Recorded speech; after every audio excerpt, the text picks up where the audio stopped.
once again, everybody. Welcome to Shea Stadium in New York. The first thing we talk about, the Mets, and they take the field before their adoring fans.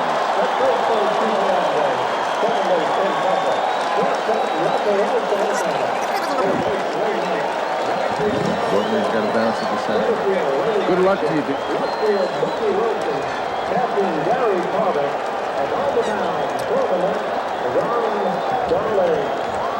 We look at him on defense, the Mets, and in the outfield, we see Wilson, Dykstra, and Strawberry. The best arm out there belongs to Strawberry, but the Red Sox scouts say strong but a bit erratic. Knight, Santana, Tuffle will be at second base, Hernandez at first base, and he is the defensive general. He keeps control. He'll set the bear down intensity for that infield. And behind the plate, Gary Carter, and there's Ron Darling. Talking about coming a long way, Ron Darling, born in Honolulu and was raised in Millbury, Massachusetts. That's near Worcester. In fact, it's pretty close to Holy Cross. And in 1975, in the storied World Series between the Red Sox and the Reds, why, Ron Darling was in Fenway bleachers in Game 6 when Carlton Fisk hit the memorable home run. And Darling has come from there to the mound at Shea. He is a 15-game winner this year. He was the king of the no decision. He was in 13 no decisions, but it's interesting that the Mets won 11 of those 13.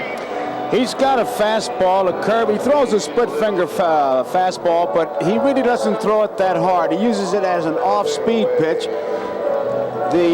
When you talk to Davey about Ron Darling, he wants him to get ahead, stay ahead, but he is known as a nibbler. He'll go inside and outside, and that sinker ball, he'll get some ground balls if he's got his good stuff. He used the telephone to talk to Mike Torres about the older Boston hitters. And then he talked to his teammate, Bobby Ojeda, about the young hitters. He has put all that knowledge together, listened to the scouts, and we'll see how he makes out. There are a couple of things, I think, even before the game starts, that you can see the players were worried about, and this field looks great, and it's a real tribute to the grounds crew for what they had to do. Something like 22 yards of topsoil, 5,000 square feet of sod. They had to grade it, and they really did a great job. But it really looks better than it is. There are some bad hops in there, and outfielders will not be charging that recklessly, and base runners will be taking that extra base when that ball gets to the outfield if they see the slightest chance. We might as well tell you the temperature is 50 degrees, the wind out of the northeast at 9, and they're expecting the temperature late in the game to dip to 41 degrees as Wade Boggs begins. A strike. There is certainly no surprise in Wade Boggs taking the first pitch. I think they figured out he swings at the first pitch only 5% of the time anyway. 0-1. Little chopper to third, short hop by Ray Knight to get him.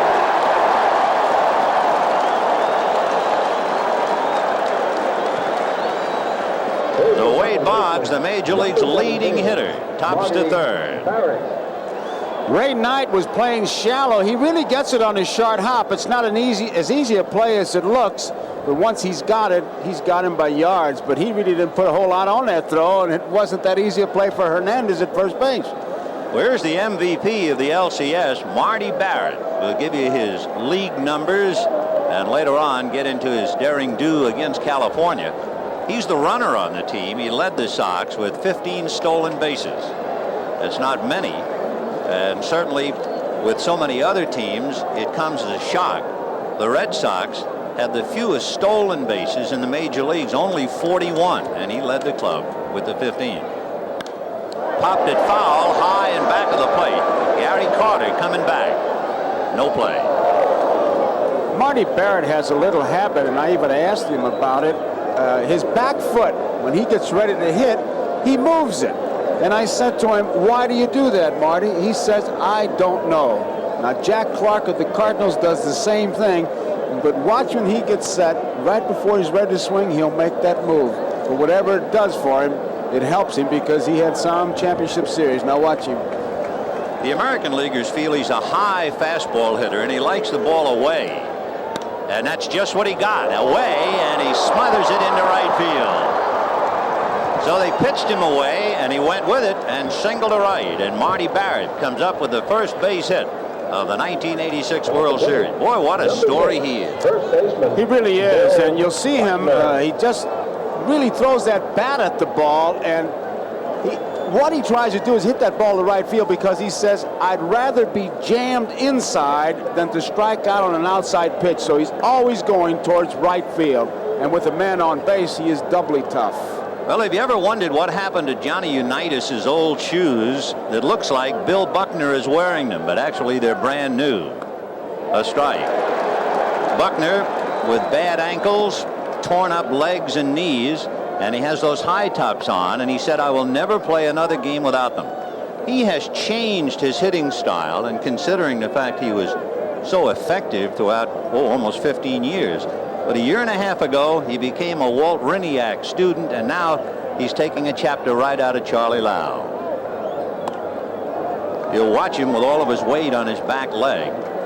One thing Walt Riniak teaches, and he is the first base coach, is when Buckner or any of his pupils get through the strike zone, once they have made contact, as the bat just about finishes the plate, the top hand will come off the bat. In the dirt. Good save by Carter. That was an exceptionally good save because it was a breaking ball, and the breaking ball will always break, not continue to go way it's going. It'll break back towards Gary Carter's left shoulder. Watch when it hits the dirt. If that's a fastball, it keeps going straight, but you see it take that right turn almost, and Gary got in front of it nicely. I'll tell you, it saves the man from going to second base, scoring position, and yet you'll not see that in the box score. Darling is the kind of man who has a very slow move to first to lull you, and then he has a pretty good one. Now, that's strictly a commercial move. That wouldn't sell you any land in Florida. But later on, when he's really serious, he can have a pretty good move.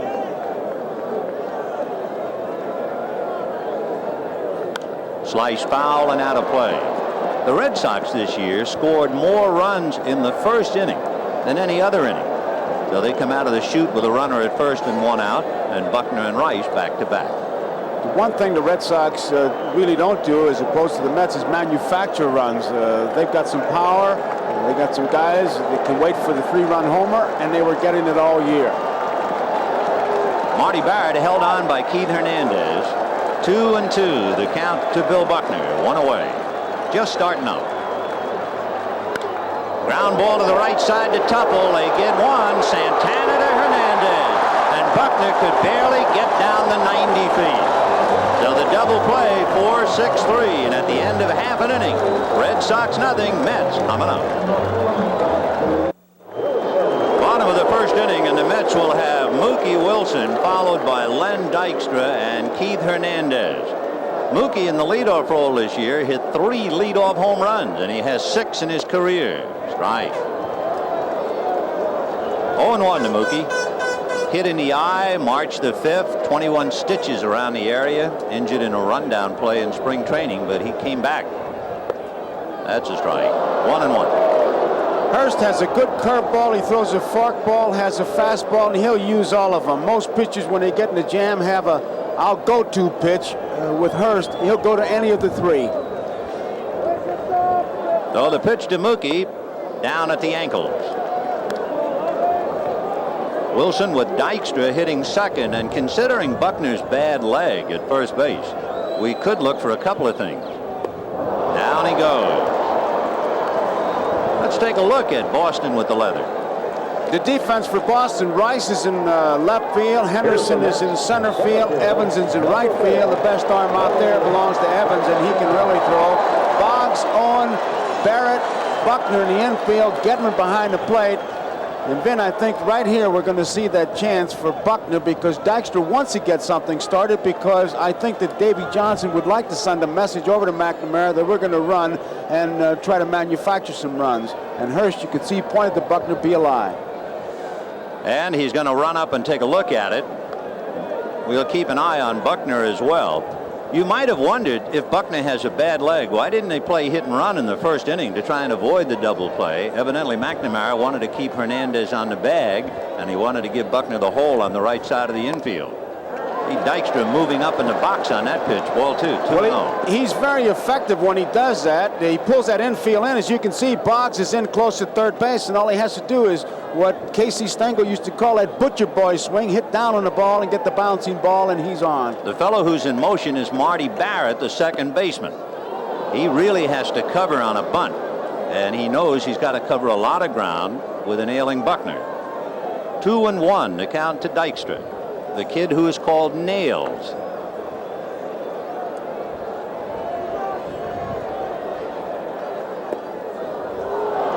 If nothing else, he has the Red Sox thinking bunt, and they count 2 balls and 2 strikes. Just watching him fake that bunt, you can just see everybody moving, and once you have the infielders going, percentage comes to your side. He was a 13th round draft choice by the Mets and stubbornly insisted on a contract for Class A ball. Got him. To put that in proper perspective on Dykstra, both Strawberry and Gooden started out in a rookie league. Dykstra guards that plate well, but from Hurst you can see a breaking ball, and I mean he starts it from about first base and he gets him fairly easily. That's 2 strikeouts for Bruce Hurst. His high this year, he had 14. And here is Keith Hernandez.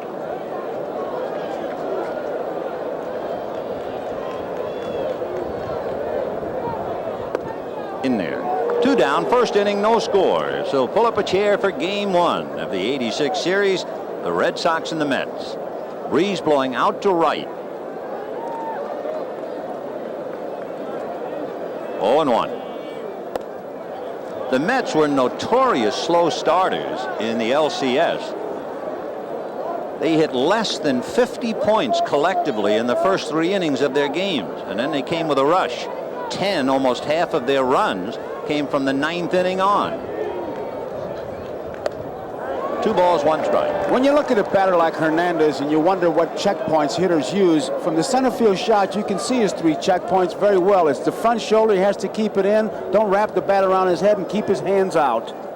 Ground foul. Interesting story came out of the last game in Houston. Hernandez was 0 for 3, ran back to the clubhouse and called his brother Gary in California because he respects Gary so much. He said, "Am I swinging the bat all right?" Gary said, "You're swinging the bat well, but you're too tentative. Go up there and attack." Next at bat, he doubled home Wilson, scored the tying run, and the rest is history. Fly ball to center. Going back on it is Dave Henderson. He has a play. The wind cut that thing in half, and the first inning is in the books.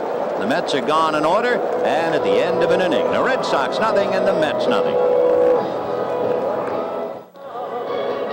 We're going to the second inning at Shea Stadium in New York. No score. The Boston Red Sox and the New York Mets in game 1. It'll be Jim Rice, Dwight Evans, and then Rich Gedman. Jim Rice, who had 2 home runs in the LCS, both of them at Fenway Park in game 2 and game 7.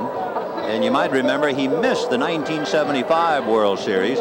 He was hit on the wrist and suffered a broken hand hit by Vern Rule, who of course was with the California Angels this year. But Rice finally in and ready to play. Watching him walk in and talking to him, we're talking about hitting the first pitch. He says, "Before I go in the batter's box, I have my mind made up as to whether I'm going to swing at that first pitch or not." So he's already programmed. And he has those great credentials, 2,000 hits, MVP in 1978. And here we go. A little high with the fastball.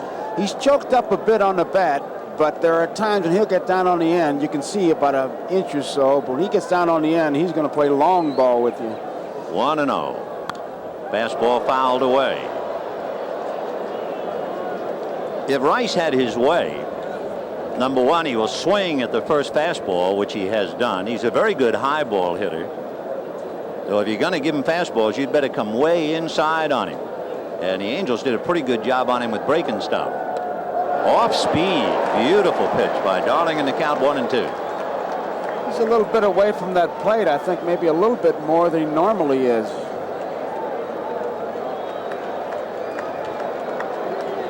There was that split finger. You could see it as he released it. And back with a fastball and missed. Ball 2. 2-2. Here's where the good pitcher puts something extra on because he still has some percentage. He wants it to happen on 2-2. 3-2, he loses a little bit of that. And even though it's not a base on balls, he hurts himself. High again, ball 3. The Red Sox had a base hit by Marty Barrett in the first inning, and the Mets went out in order. You know, in 9 of the last 14 years, the losing team in Game 1 has scored 2 runs or less. Big chopper to third. Ray Knight is there, 1 away. So you get an indication that in the first game of the World Series, the pitchers are pretty much in control.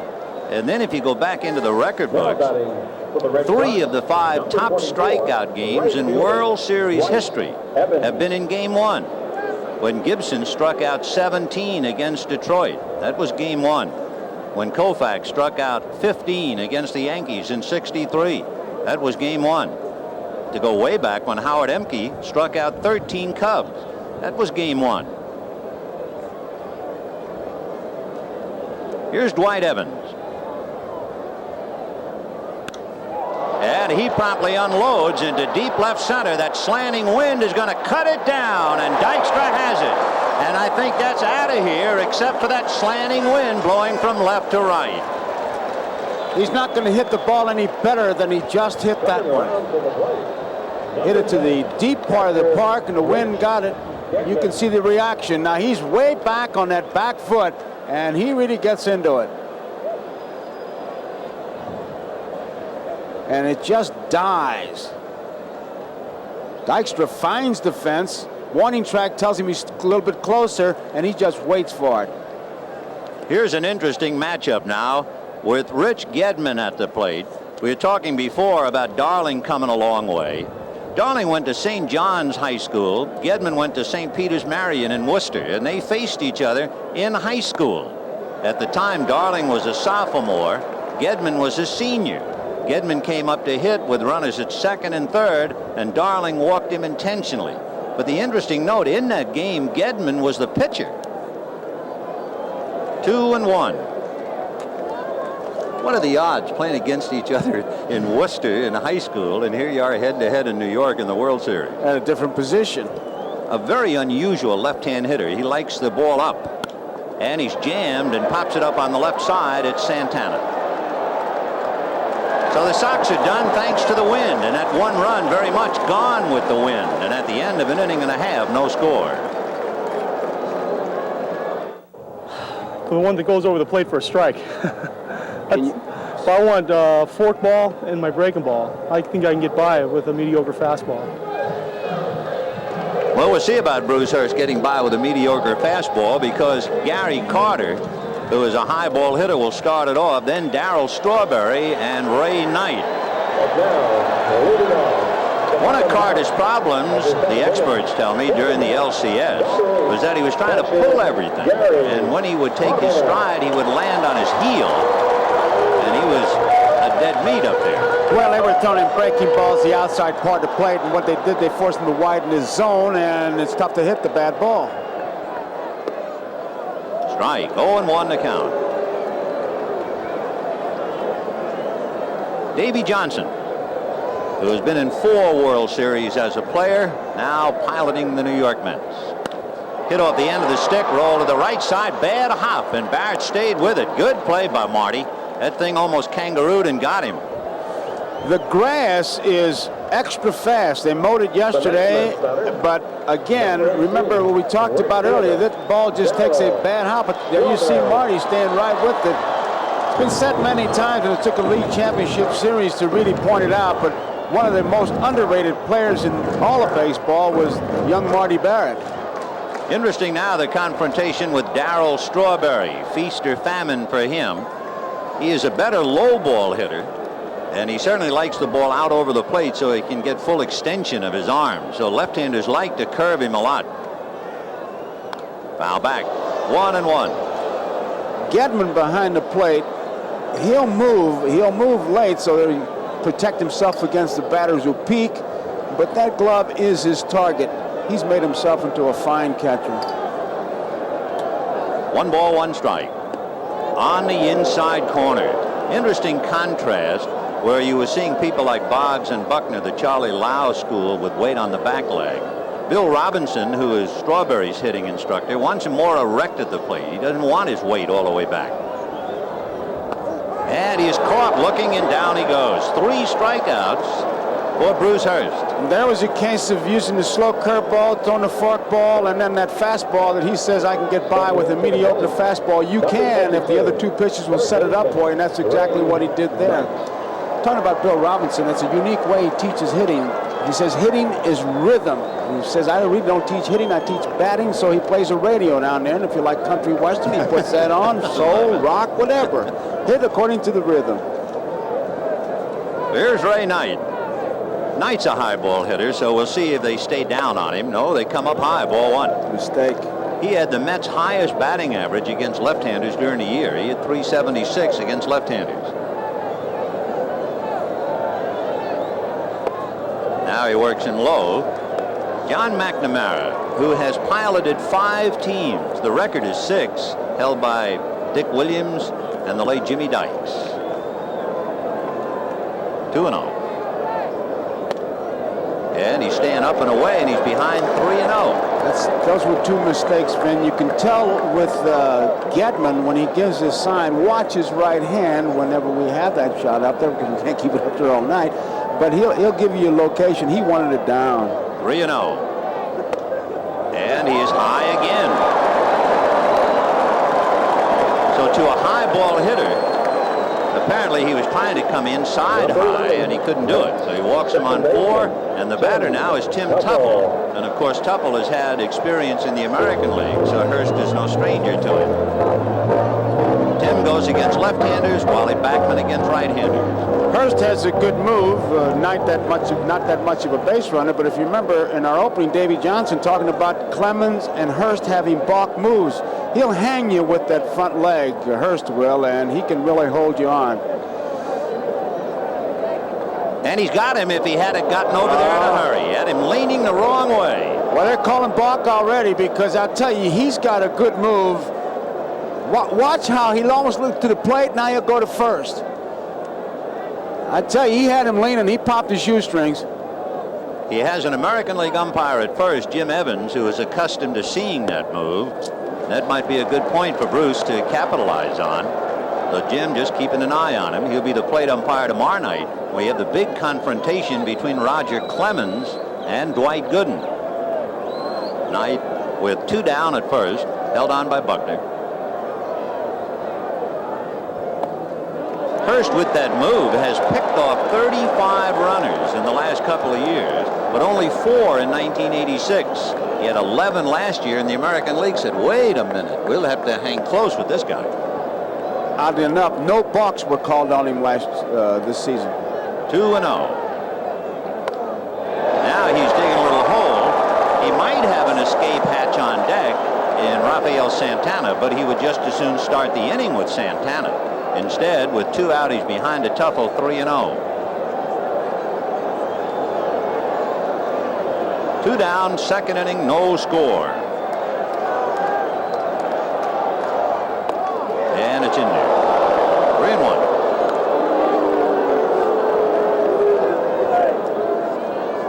Tuffle has pretty good running speed, and Hurst trying to tie up the runner at first. If the count were different, he would certainly play run and hit. With the count 3-1, let's see. Not against Hurst's move. Gedman looking over at the bench a couple times, and you can bet that what McNamara is telling him is to just get the ball over the plate. Knight is not a base threat.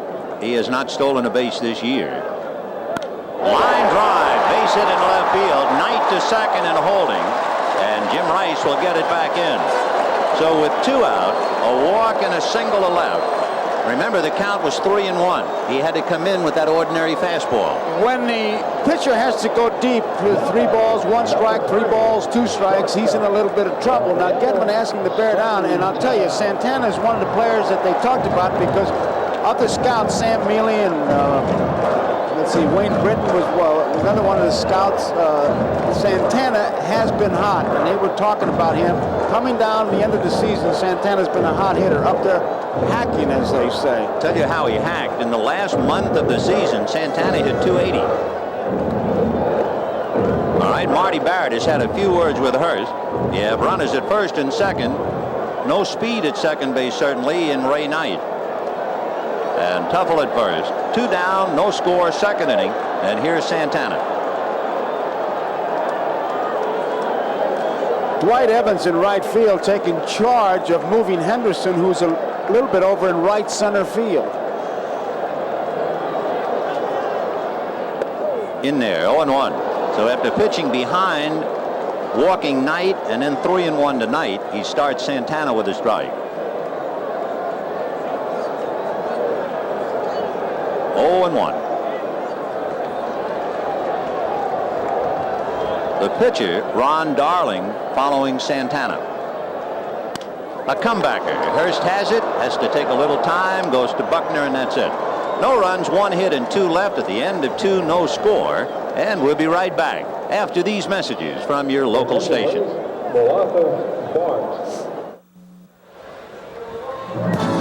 Tonight's game is brought to you by AT&T, the right choice. And by Michelin. Michelin, because so much is riding on your tires.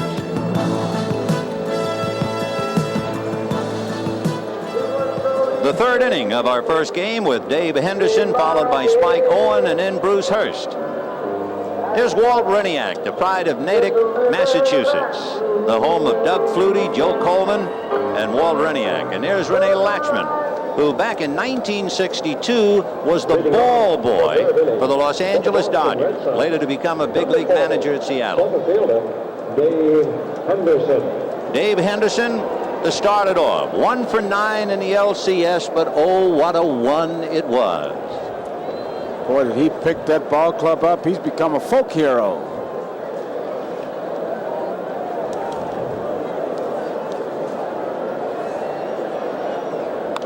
Popped in the air off to the right. Coming over is Gary Carter to the edge of the dugout. No play. It's back in about 2 rows. John Kibler, the National League, working behind the plate. Jim Evans at first, Harry Wendelstedt at second, Joe Brinkman at third, and on the lines, Ed Montague of the National League at left, Dale Ford of the American League in right.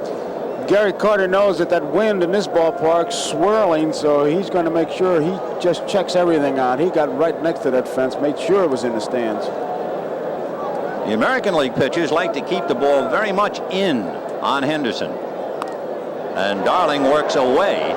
How much credence did you put on scouting reports when you played in the series? If I wasn't sure, I believed them all. But if I had better ideas, I went with what I thought. 0-2. Fastball hit to straightaway center. Back goes Dykstra, and he has room. So far, the only difference in the game, the ball hit by Dewey Evans that might have gone out in the daytime for sure, and without the wind at night. Vintage, is an interesting thing as you watch the set and we watch our monitors. When Carter gives his sign, you can see his fingers below his body, and many times that can be picked up by other ball clubs. That's one way you steal signs. I saw that in the championship series. I asked him about it. It's to help his infielders. Now, he doesn't do it on every pitch. We'll take a look at it as Owen fouls it back. On this center field shot, on certain pitches, he'll drop, and you can see the fingers. Usually you got him right up against your leg so nobody can see him except your pitcher. Well, how did he get into that habit of doing it? It's not a habit. It's on purpose. Now, he hit that one well. That's a strike. It began with Wally Backman, who couldn't see certain pitches, and he wanted to know about it. And so they said, well, I'll help you on those pitches. What he wants to do, Backman, is to know the pitch so he can relay it to Hernandez and doesn't want pitchers changing up on their own. The Mets have just brought Darryl Strawberry in about 3 steps and over to his right. Fouled away down the left field line, out of play.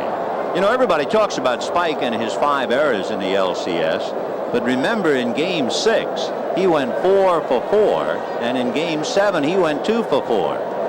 He made some valuable contributions. But forget the 5 errors, they're here.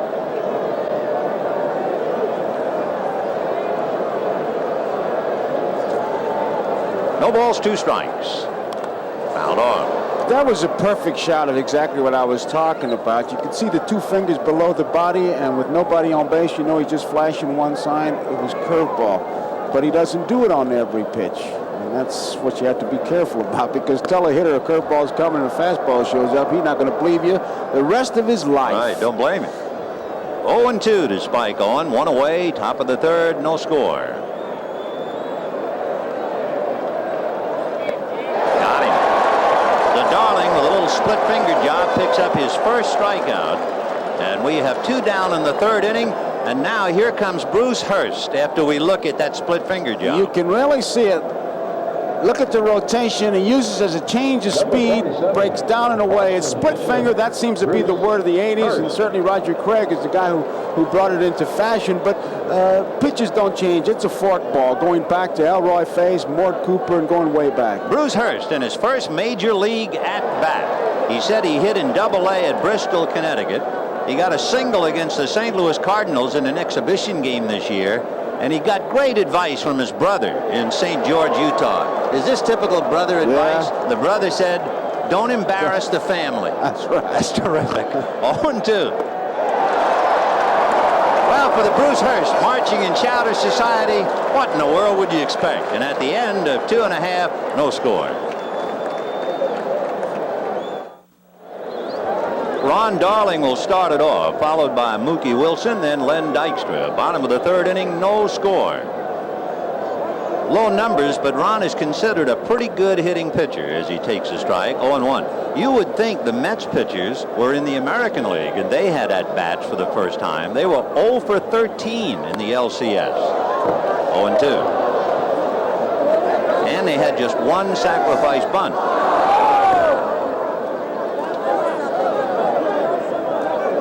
I don't know if it's because they're not very good or the Houston pitching is as great as it was in the series, the LCS, and of course all season. I'd give the nod to the Houston pitchers. I would too.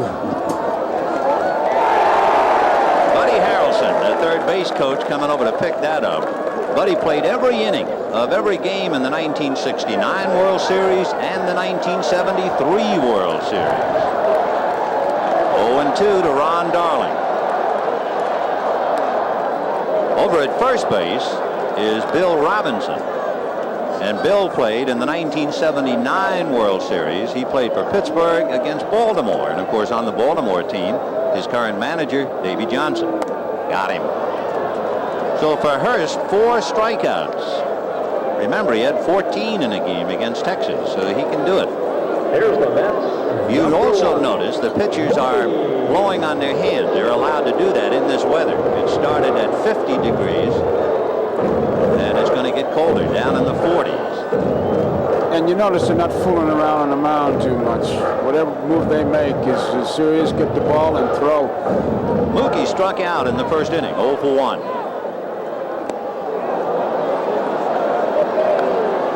You hear the expression framing the pitch. You'll get a pretty good idea today as we look at Oil Can Boyd just sitting on the bench trying to stay warm. 1-1. Simplified framing the pitch is keeping that glove and catching the ball in the strike zone, borderline especially. Fouled away, 1-2. I was wondering whether Mookie was going to try and bunt. He likes to drag and push, and especially push right-handed. And I'm still waiting for the Mets to exploit Bill Buckner at first base, or at least to attempt to. They haven't tried it. 1-2 to Mookie Wilson.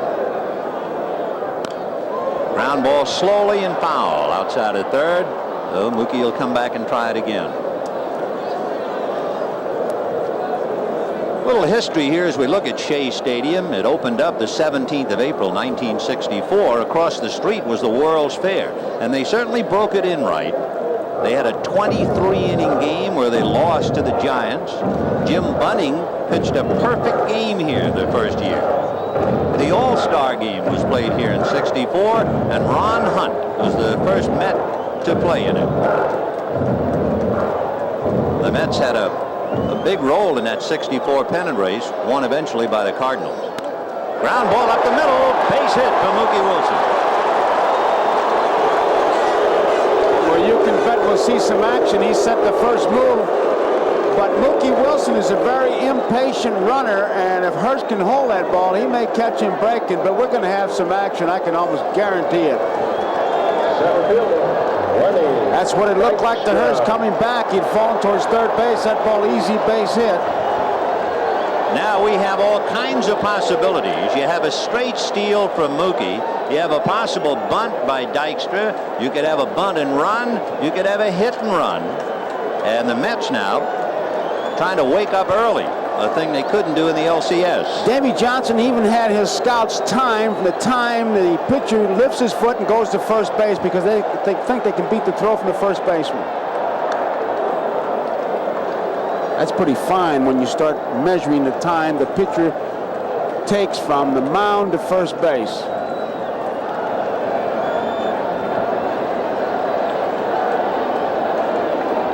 Going over there again.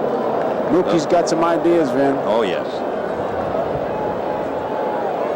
Reason Dykstra is starting tonight and hitting in the number 2 slot is for just this kind of a moment, to hit behind Wilson at first base. The right side of the infield is open with Buckner on the bag, and of course Dykstra loves to bunt. Mookie holding.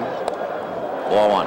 You won't see Gedman pitch out too much because he had an outstanding year, and in the LCS 4 out of 5 he nailed, so he can do it back there. He's checking his bench to see if he's going to, if McNamara wants to put a play on. Wilson stole 25 bases during the regular year. The Mets were 4 for 4 in stolen bases against the Astros. So our first real cat and mouse situation is right now. No score, bottom of the third, 1 out. Mookie Wilson, Dykstra, Backman, and Strawberry all have the green light. They only have no-go signs. Mookie holding. Big breaking ball. Boy, did you see Dykstra flinch, duck, and back out of there. Wow. It was that slow curveball. He starts it right at him, and you can see Dykstra back out. Right here, he gives a lot of ground. He thinks he's going to be way inside. And look at Gedman bearing down more to get the strike and was worried about the runner. 1 ball, 1 strike. You remember Dykstra had the big triple against Bob Nepper in the 9th inning of the winning game, and it was Dykstra who was low-bridged by Nolan Ryan with one of those 95-mile-an-hour fastballs, and he then dug back in and hit a curveball into left field for a base hit. And they're really watching Mookie. Surprised he's not just trying to hold that ball and take the spring out of Mookie's legs, but he's going to try to wear him out by throwing over there, which is another way of getting that runner to lose the spring in his legs. 1-1. There he goes. Pitch is high. Gedman is late.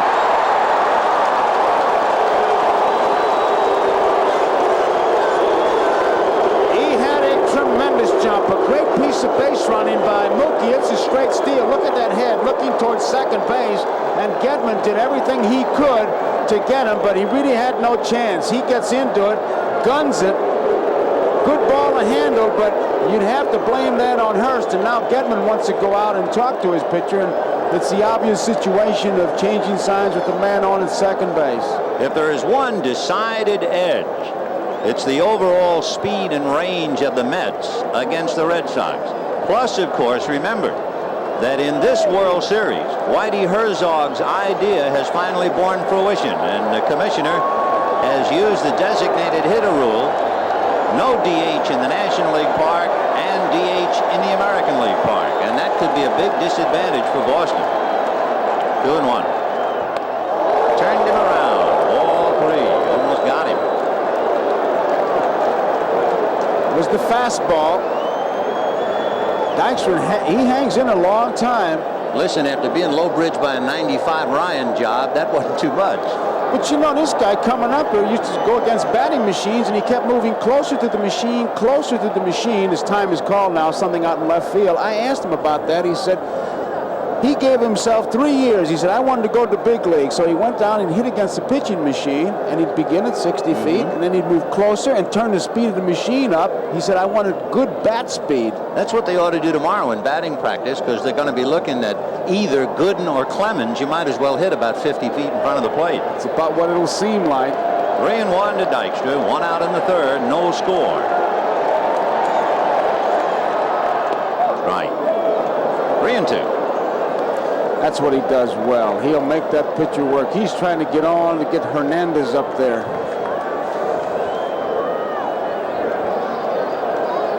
Boy, it's hand-blowing time on the old plantation. Cold in New York. 3-2 to Dykstra.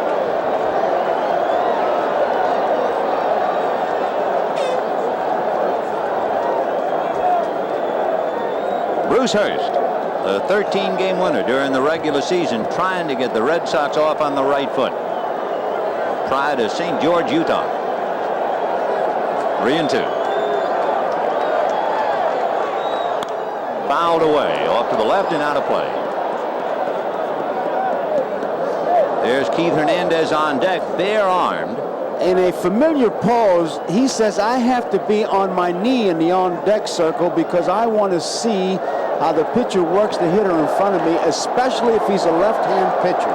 Another thing, we told you the story about his brother Gary. Well, Gary's here tonight, so it'll save him a call. 3-2 to Lenny Dykstra. Mookie Wilson at second base. 1 out in the third. No score. He just shook him off a pitch, so Gedman and Hurst are not really in complete sync on what they want to do to Dykstra.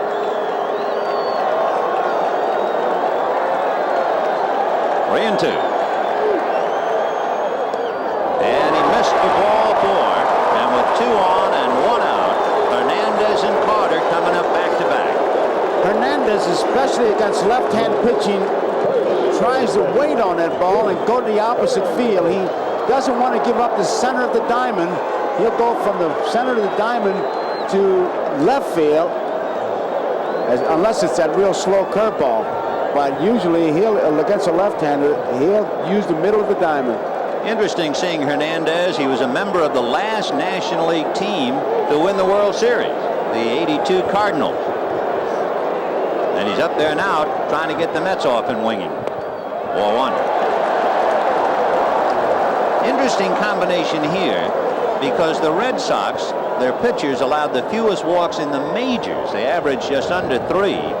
And you have a hitter up there who walks a lot in Keith Hernandez. Hurst has already walked 2 batters tonight while striking out 4. 2 balls, no strikes. Here you can see the combination, and now Bill Fisher, who holds the record for consecutive innings without a walk, is trying to go out there and solve the riddle. And I'll tell you what would probably help. If it was about 20 degrees warmer, Hurst would probably have a better grip on the ball. Well, that could be, but he wants him to be the Bruce Hurst that everybody has seen. He doesn't want him to be pitching any different. But you can see he's put a little extra in there. He's in the jam, and now Hernandez, 2 balls and no strikes.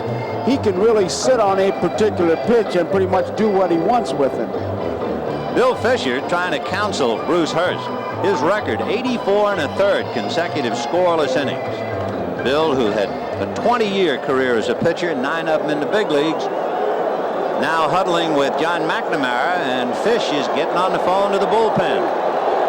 2 balls and no strikes to Keith Hernandez. Wilson at second with a single and a stolen base, and Dykstra at first on the walk.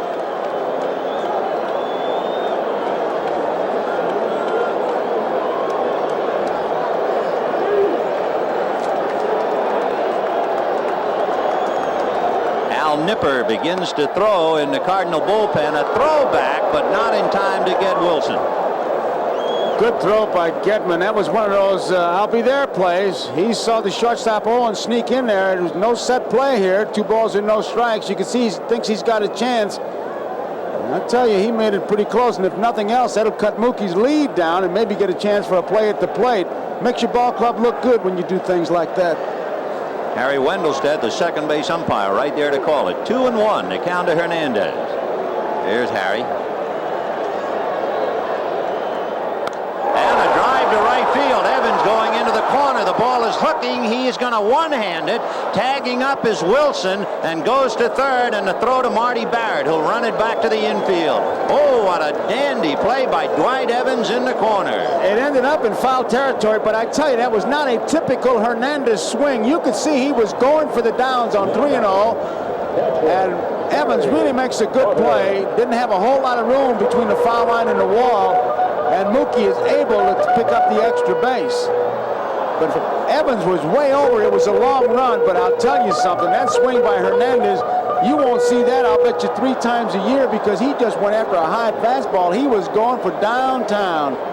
So Mookie Wilson at third. Lenny Dykstra had to hold at first. Marty Barrett going deep into right field to handle the throw from Dwight Evans. The wind has got Evans talking to himself. Remember, his bid for a home run was cut down, and the wind was blowing that ball away from him as he almost ran into the wall full tilt. So here's Gary Carter, grounded to second in the second inning. Ball 1. Here's Hernandez swing. Watch him really go out after it. I mean, he's going high outside, and to pull it that far, he had one thing in mind: home run. You won't see that kind of a swing from Hernandez very often. So another member of the Just Missed Club, and 1 ball and no strikes to Gary Carter. Dykstra at first, held on by Buckner. Wilson down the line from third. No score, bottom of the 3rd inning.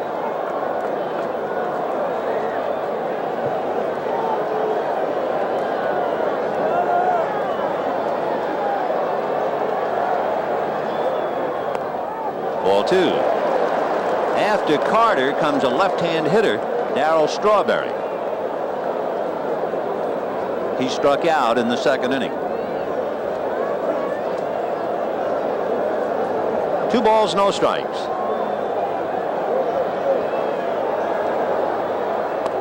Got the inside part of the plate. Good pitch. 2-1. Well, that pitch was, you have to believe that Gary was looking for something besides that fastball, because it was low inside, something he could handle.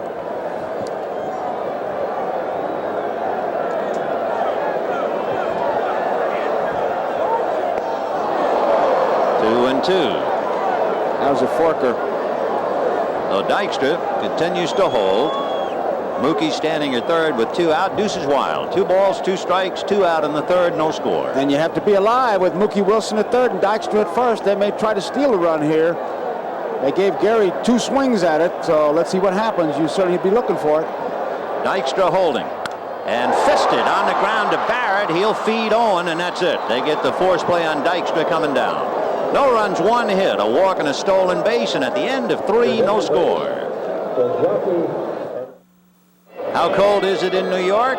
Well, hot water bottles are in order in the Red Sox dugout. Towels wrapped around the can's head, and in the roof there are heating elements. Marty Barrett getting his hands warm. The elements in the Mets dugout as well.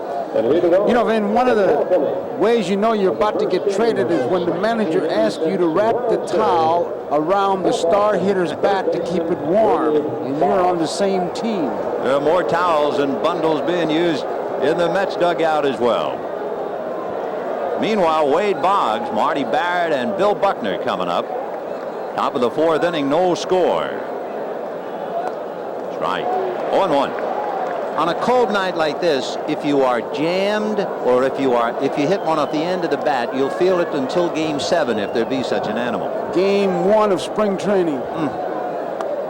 In there again. Bill Darling, who has had a high of 12 strikeouts, and he turned it in twice against the Dodgers with throwing strikes, and he's had the edge against the hitter at almost every at-bat. 0-2. Got him.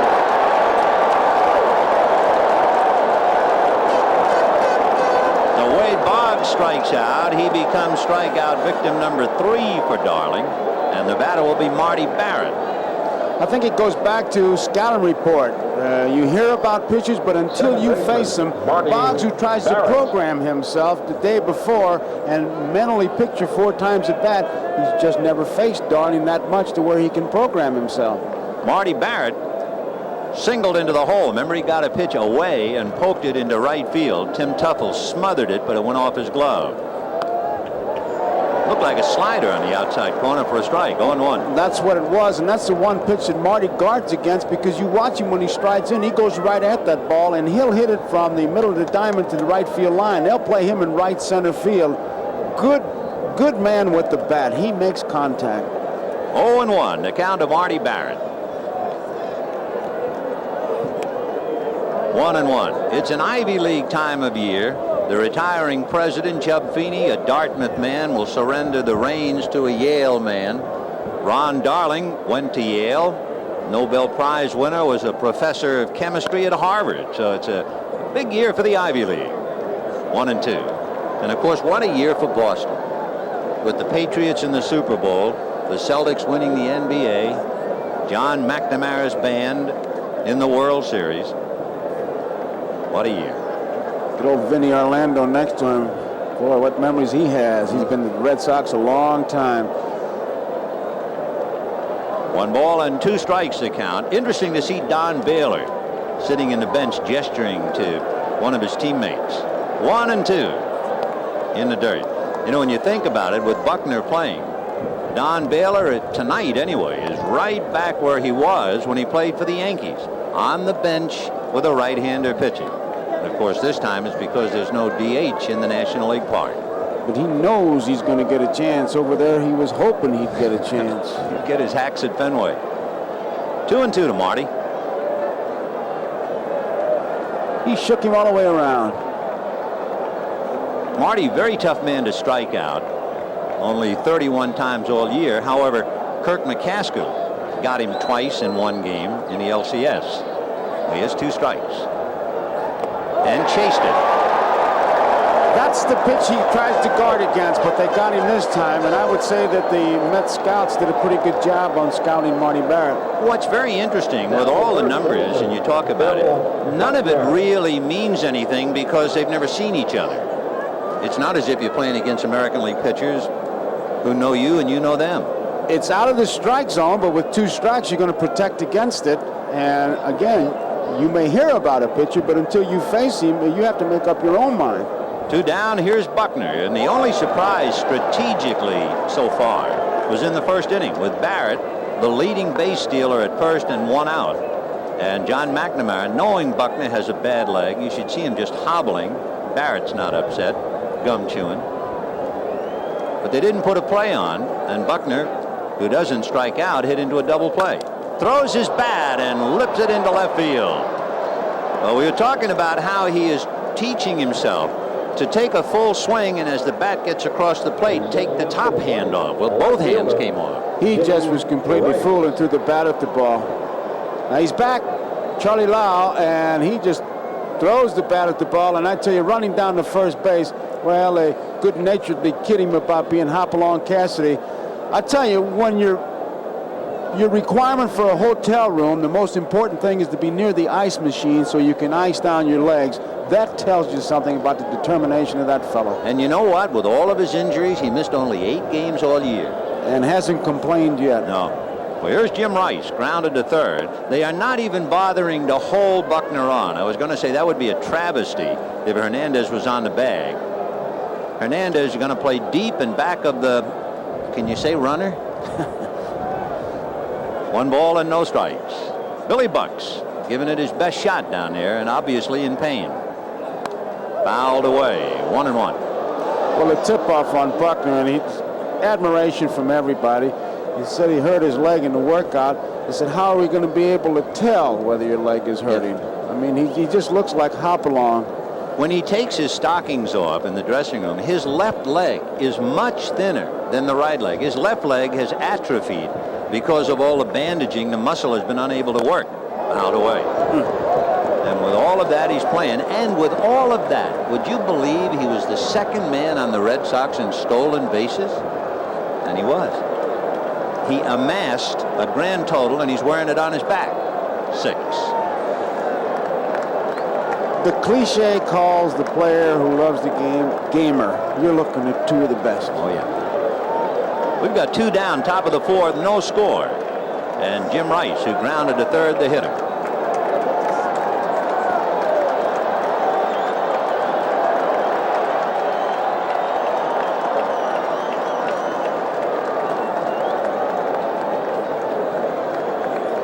One and 2.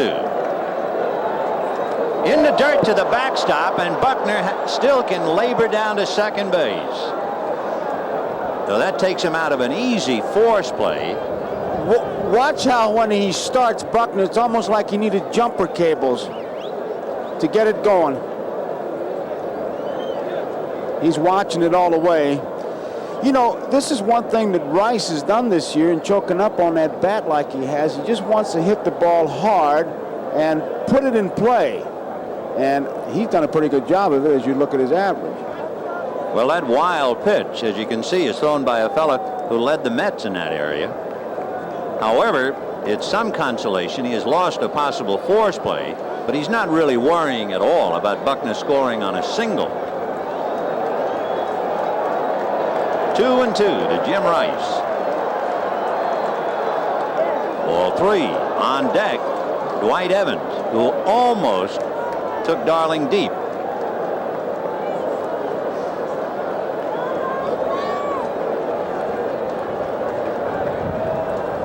Three and 2. Dwight Evans does a Jesse Barfield on deck. Fouled away. Jesse Barfield, playing for Toronto, what a great outfielder.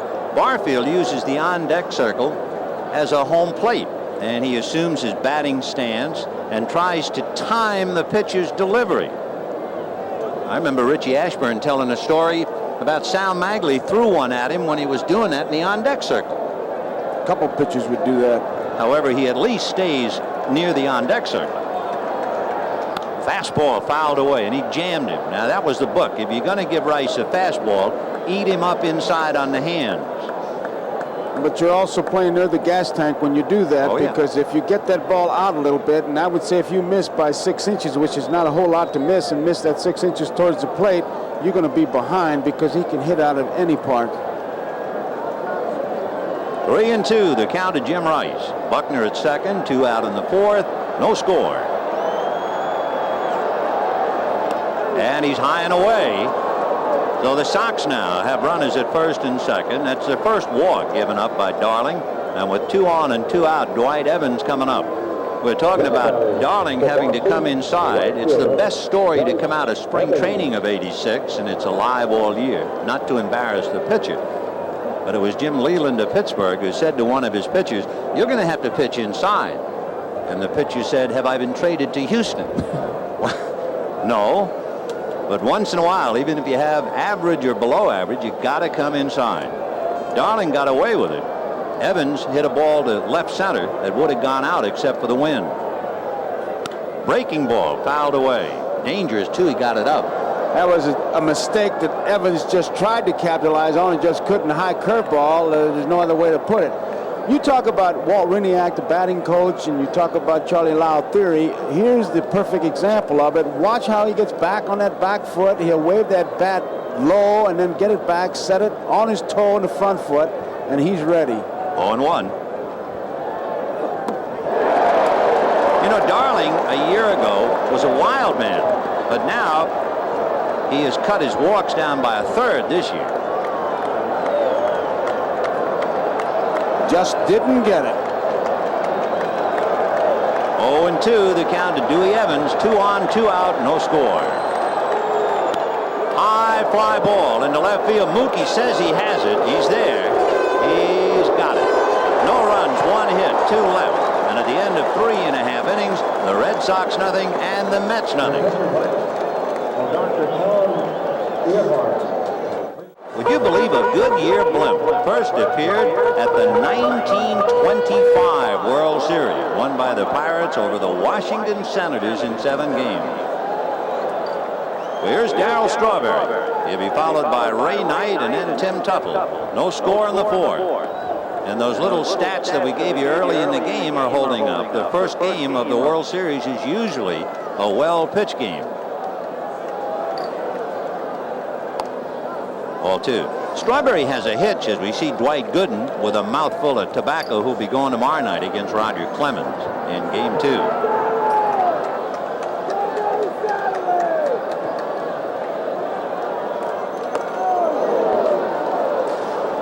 Watching Hurst between innings warming up, he threw mostly curveballs, and he started Strawberry off with the curveball. And there you see that little bit of a hitch that Vin was talking about. But if you're a good hitter, that is called a timing mechanism. Yeah, but it's another reason why he struck out 12 times against Houston, and he struck out his first time tonight. So he is in a strikeout rut. That's a hitch when you strike out. Yeah, he loops that bat. 2-2. Laid off that one. 3-2 the count. Strawberry had a long month of August, and he checks in against Bruce Hurst with a count of 3 balls and 2 strikes. Darrell went 0 for August, fouls it away. In the month of August at Shea Stadium, this fellow who amassed all the votes for the All-Star game went 0 for 45 before the home crowd. That's OH. Ball 4. That was a curveball, 3-2, so he showed plenty of respect for Strawberry. And keep in mind, big guy can run, likes to run, and has the green light. He can go anytime he thinks he gets a jump. He doesn't have to wait for a sign. That's a second walk going into this inning, so Hurst now has walked 3 while striking out 4. He's given up 2 hits. Now Ray Knight is a good hit-and-run man. He does not have good speed, and if Johnson's going to use the running game, he might try that hit-and-run right now. Strawberry held on by Buckner.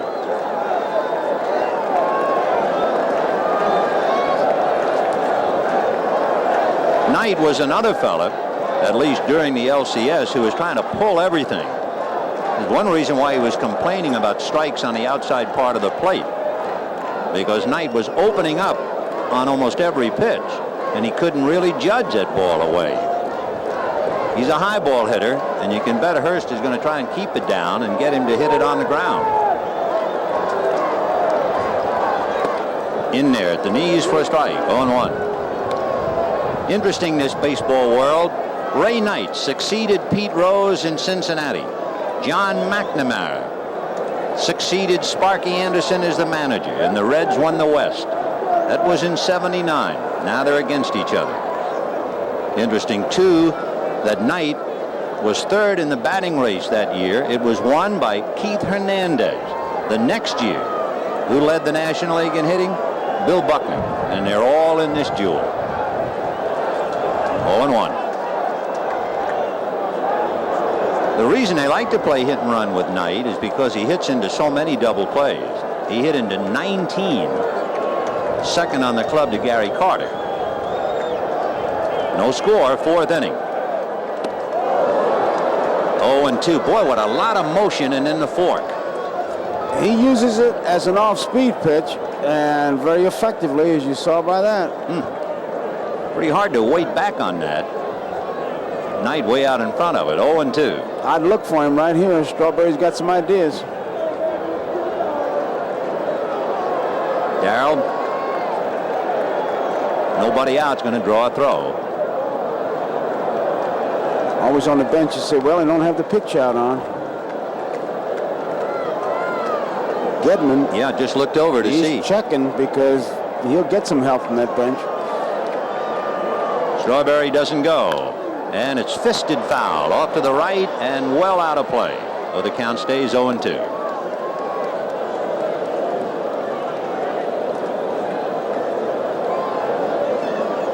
At 6-6, when he goes, he's a little bit like Ichabod Crane, but he gets the job done.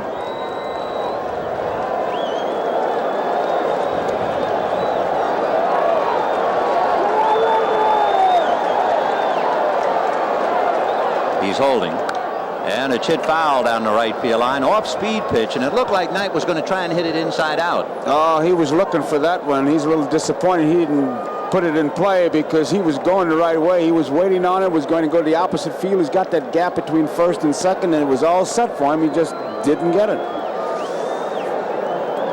Strawberry at first on a walk. 4th inning, no score. Knight will be followed by Tuffle. Remember, the Mets have 1 stolen base, and Buckner was almost picked off by Hurst. Buck started to come off the bag.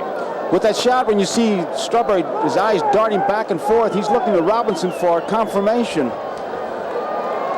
0-2. Strawberry has increased his lead just a tad now. And there he goes. And the off-speed pitch fouled away. So Strawberry took maybe one more foot. If I were a scout, I'd really start to watch his lead, because that apparently was a tip-off he was going to go. I would watch more the way he was looking ahead, looking to the eyes, because he kept darting, looking for confirmation from, that's a straight steal. Now he finds the ball, but you could see something was on. He wanted to make sure, and many times that's what you look for. The base runner will tell you something. Well, he kind of tipped the message that time. 0-2. We'll watch and see if he takes the same lead. Fourth inning, no score. The Mets have one stolen base. Wilson stole second in the third inning. Mel Stottlemyre talking to manager Davy Johnson. 0-2.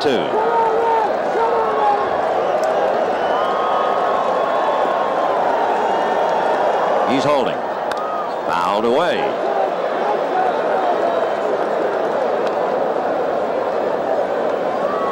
Bruce Hurst has been in trouble in the sense pitching out of a stretch as we look at his honor the mayor of New York. Ed Koch.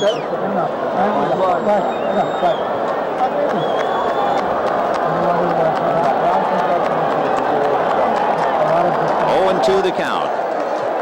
Remember, the Angels had only one stolen base in their games against the Red Sox. The Mets have already gotten one stolen base in the first 3 innings. And you can bet that's going to be a major portion of their game plan. 0-2. The Red Sox are very conscious of the Mets running game, so we're going to see a lot of that. That's one reason, I guess, why Gedman has thrown out 50% of the runners. It's a tribute to those pitchers. They do a good job of holding the runners on. Especially Hurst and Clemens, they really do a good job. He had 50% as far as throwing people out during the season. Gedman didn't. 4 out of 5 in the LCS. That tells you something. You give him half a chance, he'll get the job done, and Hurst certainly does that. Throwing over there all the time, that just takes the spring out of the runner's legs. Boy, I used to like that when pitchers did that. And the other thing is to keep applying heavy tags. Oh, yeah. Keep punching him in the leg. 0-2. Punch him anywhere. Overhand and high. Little forkball. It must be very difficult for each pitcher to get a good grip on the ball. And you just saw Hurst kind of arch his back. If you sit in the dugout for any time at all, you're going to stiffen up in the cold. The crowd is bundled up. 1 ball and 2 strikes. High pop fly on the left side, and it's Boggs calling. So Knight pops it up, 1 down. Strawberry is still at first. The batter will be Tim Tuffle. And once again, we'll remind our viewers we'll be selecting the NBC Miller Lite Player of the Game at the conclusion of the ballgame. Second baseman, Tim Tuffle. Tim Tuffle struggled against Houston. He's got some sock. Remember the first game of the week we did this year. There was a tip-off on Tuffle. Davy Johnson let him swing 3-0. He is a definite hit-and-run man. I mean, you can almost put a star on that now. He singled a left field, remember, in the second inning. Strawberry increasing it a tad. Doesn't go. Strike. That's the thing when you talk about scouts watching the ball club. That's what the player wants to know. Who runs, who plays hit and run, who is hot. And you just guard against it. You know what they can do. It's when. That's the thing. No balls and 1 strike to Tim Tuffle. Just a side straddle throw over to first. No big move on it. And as yet, the Mets have not tried to bunt. They have not tried to exploit Buckner at first. Yet. Fouled away down the right field line, way out of play, and the count 0-2. John McNamara, a catcher in his playing days, pitched briefly. As we mentioned, managed 5 ball clubs: the A's, San Diego, Cincinnati, California, and the Red Sox. And how sweet it must have been for him to beat California. They compare him a lot to Gil Hodges, and I think the same expression goes for John. Controlled aggression. 0-2 to Tuffle. Interesting, too, you have John McNamara, an ex-catcher, and the chief executive officer of the Red Sox, an ex-catcher. You have Davey Johnson of the Mets, a second baseman, and the general manager, Frank Cashin, was a second baseman at Loyola in Baltimore. Maybe they think a lot alike. There goes Strawberry. The pitch is missed at the plate. Darrell is in there easily. Tough ball to handle, and I think they may have caught him a little bit by surprise. You can see Gedman blowing on those hands, but it was a tough ball to handle. Straight steal. There's that head. Looking to the bag. High throw. Shortstop. Watch where the ball is. One-handed. He gets behind it, but kind of three-quarters it, and didn't get that much on it. So 5 strikeouts for Bruce Hurst. Darrell Strawberry at second, and Rafael Santana coming up. The second stolen base for the Mets. The Mets had first and second and 2 out in the second inning. First and second, 2 out in the third. And there's a line drive into right center. Hindu is there to handle it. No runs, no hits, no errors, and Strawberry left on base. Now we'll be right back after these messages from your local station.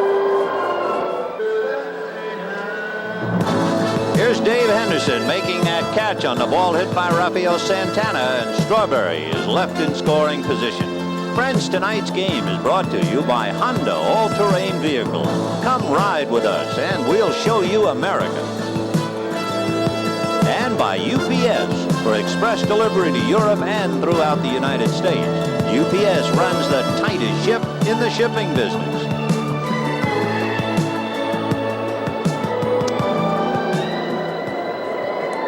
Vin, Ron Darling in 4 innings has made 53 pitches, 39 strikes, 14 balls. That tells you something, and he's getting his first pitch over for a strike. 10 of the 14 first pitches were for strikes, so he's in command. And here is Rich Gedman now, then followed by Dave Henderson, and then Spike Owen. Good first ball hitter. Likes it up, so he gets it down. Ball 1, 1-0. It has been a long, tragic year for Rich Gedman, losing his father and stepsister, and he has held up admirably. Fouled away.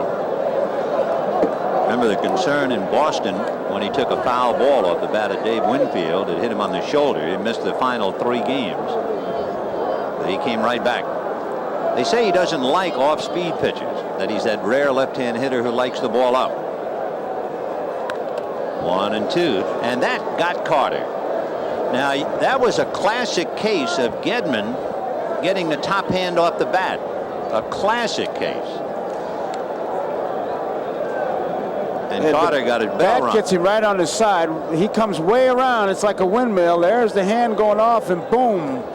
What you try to do when you get that close is get that low pitch, but that's the risk you run. And Reniak is thinking, I told you to get your hand off the bat, but not to follow through like that. That's a mean shot. You take a lick like that? Yes, sir. More than once. More than once. There's the hand, and then there's the bat. One reason why Carter wears a helmet, thank goodness. 1-2. Squirts it foul up along third. Then you talk about liking the ball up, and it's true. Most guys do really like the ball up because they can see it better. And I've heard all kinds of pitching theories why you should pitch down. Kurt Simmons had one. He said that you should pitch down because if the bat was at the knees, then you'd pitch up. That's where the action is, where the bat is. It's a little left-handed theory, but then again, pitchers come up with them.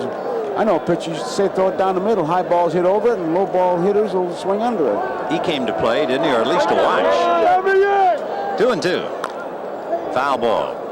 So Rich still up there. He's been beating that right leg to pieces, so he's wearing that little plastic shin guard. Of course, that's a sign of a big league hitter anyway. If he's going to foul the ball, it's going to be off the front foot, the front leg.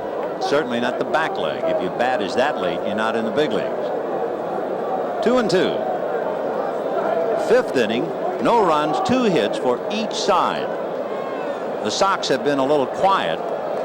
They've had 1 chance. That was in the 4th inning. And that takes care of Rich. That was way out of the strike zone. Looked like that fork ball or split finger fastball. So that's 5 strikeouts for Darling to match Hurst's 5. And the batter will be Dave Henderson. Center fielder. Take another look at it. Henderson. Good spot. He missed it by a good foot. And again, you see that left hand not on the bat. That's the theory, part of the theory. Now, you're not swinging the bat one-handed. You're letting go after you've made contact, if you're lucky. But every hitter, and Riniak preaches that, every hitter can't adjust to that. The hitter, it's like a puzzle. You have to fit that final piece, and the hitter has to be receptive. Gedman is, Evans is, a lot of hitters. Buckner, yeah, he changed. That's the third one. You know, Buckner said in spring training of '85, when he first started, he hit about .020, and all of the Red Sox were concerned. They thought, hey, he's finished. What's going on? And he said, no, just stay with me. And, of course, he's had big years now. I tell you, we get to Fenway. If Ted Williams is there, get in a discussion about that theory with him. Can I get to the booth? Oh, brother. 1-1 to Dave Henderson. He's got a sore right knee, but as you can see, he's playing. Tony Armas says that the ankle he hurt in the LCS is okay and he could play. There's Tony. However, John McNamara has opted for Dave Henderson. 2-1. Hit right by the mound and whistled into center. So Hendu comes up with a base hit. He's 1 for 2. And that's 3 hits off Darling. And it'll bring up Spike Owen with 1 out. For the sake of completing the thought, Ben, I just want to say, so nobody misunderstands it, Ted Williams is not a proponent of the Charlie Lau theory. I wouldn't think so. I just didn't want any doubt about that. When Carter goes to Fenway Park, it will be almost blasphemy to call him the kid. I mean, you can't call anybody the kid in Fenway. There's only one kid. That's right. Only one. In Boston. Well, here's Spike.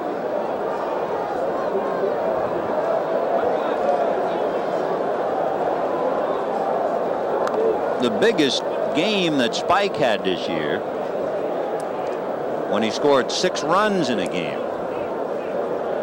The only other American League player to accomplish that, ironically, was Johnny Pesky, who played for Boston. There's that good move. He got it too high. Take a look at it. Watch him put something on it when he comes over there. Comes set, and I mean, it's almost like he's pitching. That's what we were saying at the start of the game. Every runner in the National League knows all about the fake, phony commercial move. They know Darling's got a good one. Ball 1-0. That's all part of his pattern. Owen looking down to Rene Latchman to see if Latch might put on a play.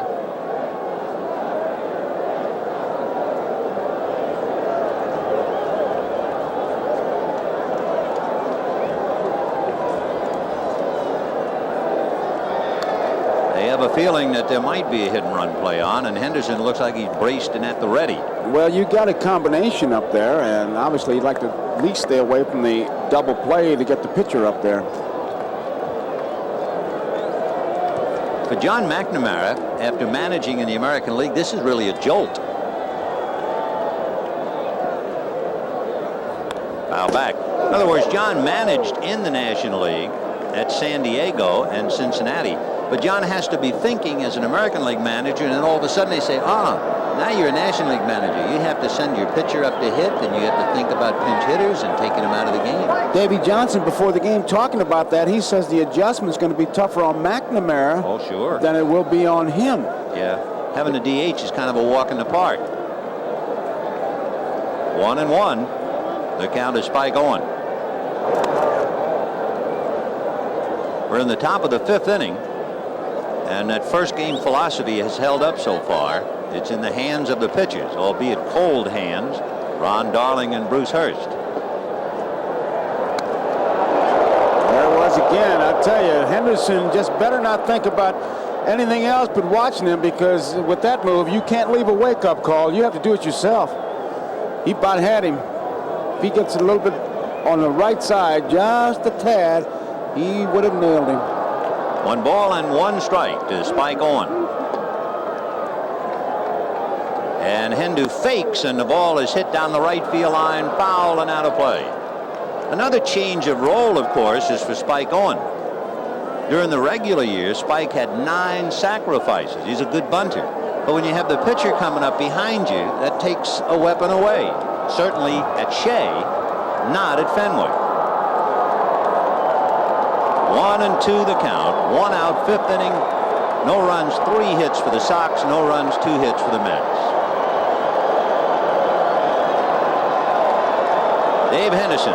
We said he had a tender right knee, but he looks like he's in the mood to do some running.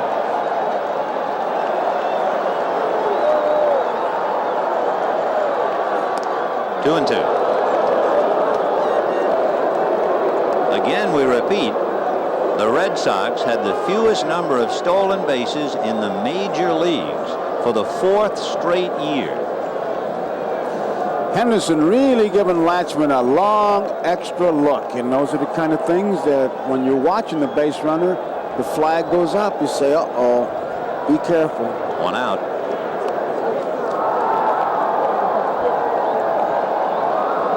Watching Darling, totally uninhibited as far as throwing to first base. There is a Mets pitcher during the series, we might see it, who hates to throw to first.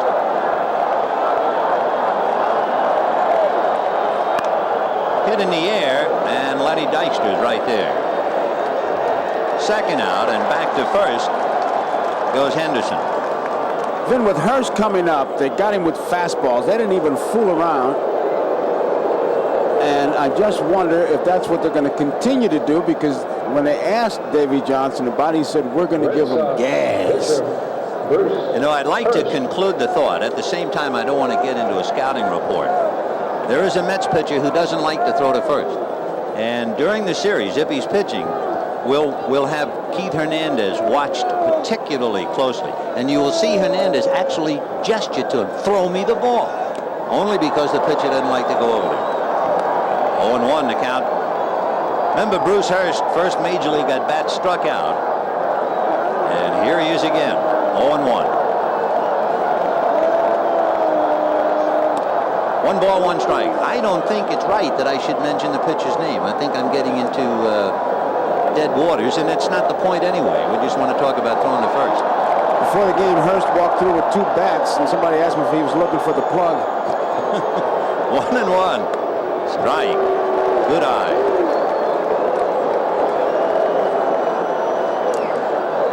I could hear him saying, what a time to swing the bat. I have to pitch at Shea. I have to come to the plate in the World Series. Henderson at first, 2 out, 5th inning, no score.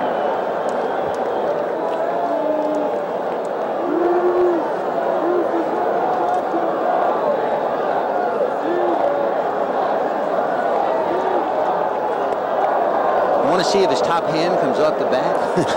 I just want to see his body stay in the batter's box. I'll tell you, it's tough to ask a guy who hasn't hit all year. He's like for 0 for 10 years has been his slump because he hadn't had the opportunity, and here he is. And with the bases loaded.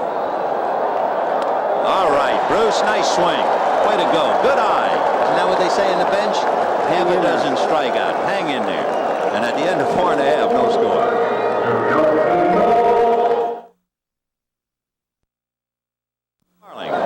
Will start it off. Darling struck out in the 3rd inning. Before that pitch, Vin, Hurst had made 76 pitches, 48 strikes, 28 balls, 10 of 17 first pitches for strikes. And there's a drive into the alley in left center. Coming over, however, to handle it is Dave Henderson. So Darling, who, as we mentioned, is a pretty good hitter, hit that hard enough, but Hendu ran it down. 1 away. They'll give him a chance to get to the bench as we watch this. He really breaks into the hole in good shape, Henderson, and really has to wait for it as it dies. Now, we told the people how much Minuet paid for Manhattan. Yeah. Who's the pitcher? What, who doesn't like to throw Who to doesn't first? like to throw to first base? What am I going to get? $24. And a picture of you in uniform? Yeah, in uniform. That'll Cardinals. clinch the deal. Okay. Here's Mookie Wilson.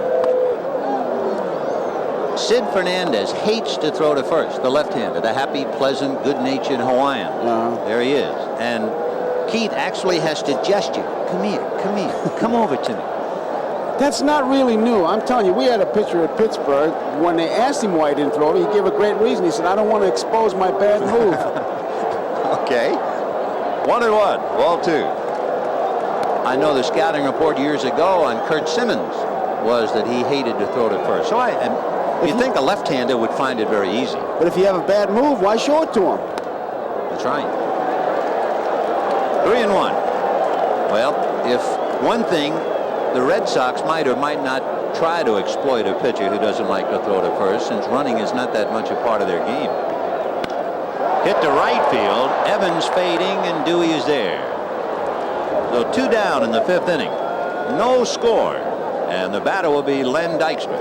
Here's what Dykstra does to a ball club. Now, there are 2 outs. Nothing has happened yet. And you say to yourself when he walks up there, even with 2 outs, he might bunt to try to get something started. So he gets you thinking. He's already pulled Wade Boggs in close at third. So he's got you thinking before he gets in that batter's box, and that's always a plus for your ball club when you got a guy like that. He is listed at 5'10", but there are those who tell you he's 5'8" on his toes. But when you see a kid like Dykstra, you remember that old line about little guys must prove they can play. Big guys have to prove they can play. That's right. Well, he has proven he can play. I tell you, I've seen it. I've seen little guys hit the ball over the fence 4 or 5 times in batting practice or tryout camp. They'll say, I'd like to see him do that again. Some big donkey will get up to pop it up and say, boy, if he ever gets a hold of one, look out. That's right. 0-2. He's listed at about 160 pounds. Ball 1. When he hit that home run against Dave Smith to win the game and set this place on its ear. He had that great line, did it ever happen to you before? And he said, yeah, playing with my brother in a game called Stratomatic, where you roll the dice and then whatever the dice show, you make that play off a card. Deuce is wild on Dykstra. Bottom of the 5th, no score.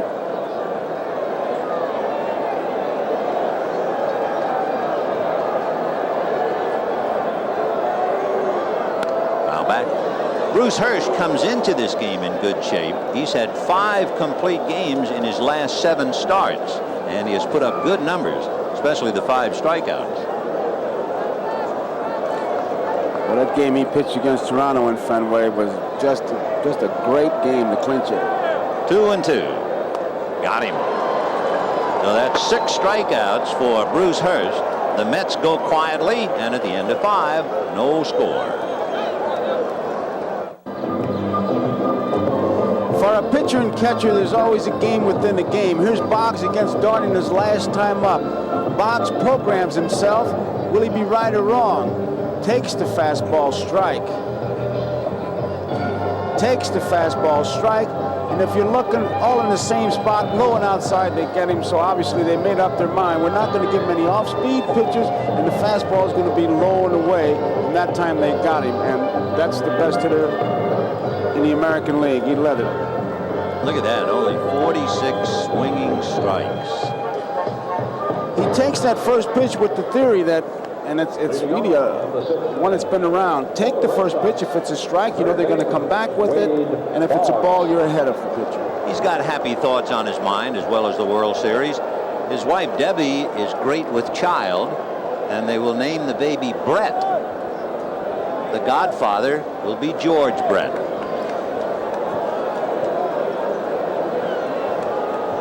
Ball 1. Split finger. The last American League batting champion to appear in a World Series before Boggs was George Brett.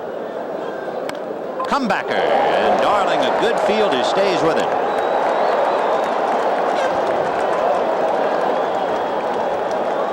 Boggs uses the center of the diamond and hits it right back to Darling.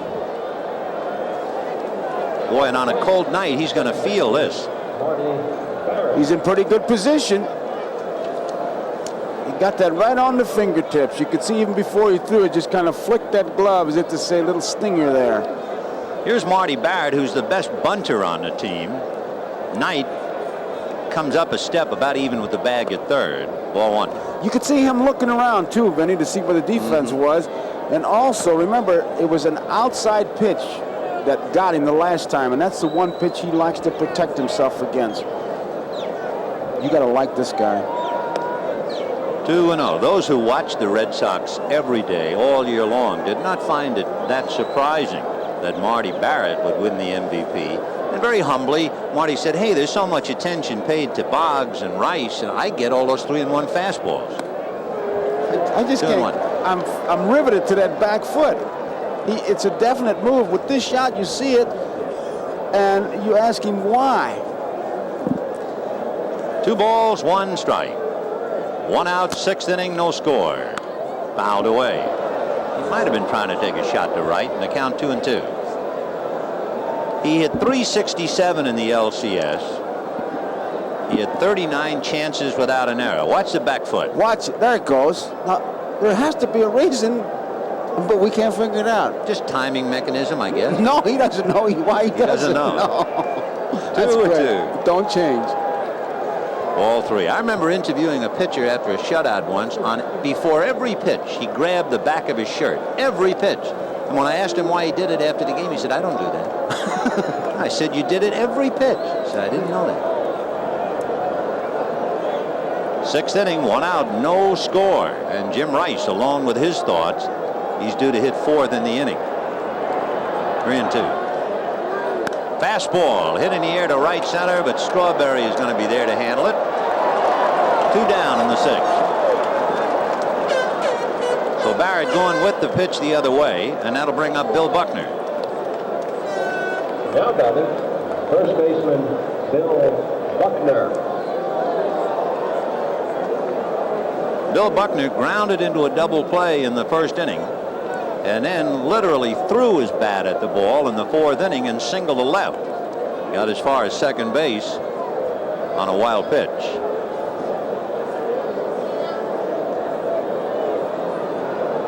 It's interesting, we're talking a great deal about the Charlie Lau theory of hitting. Buck fouls it away and taking your top hand off the bat after you have made contact and you're through the zone. Walt Riniak, the first base coach, the pride of Natick, Massachusetts, had only 99 at-bats in his major league career, and he's the hitting instructor. And I'm sure happy for him to make the big leagues.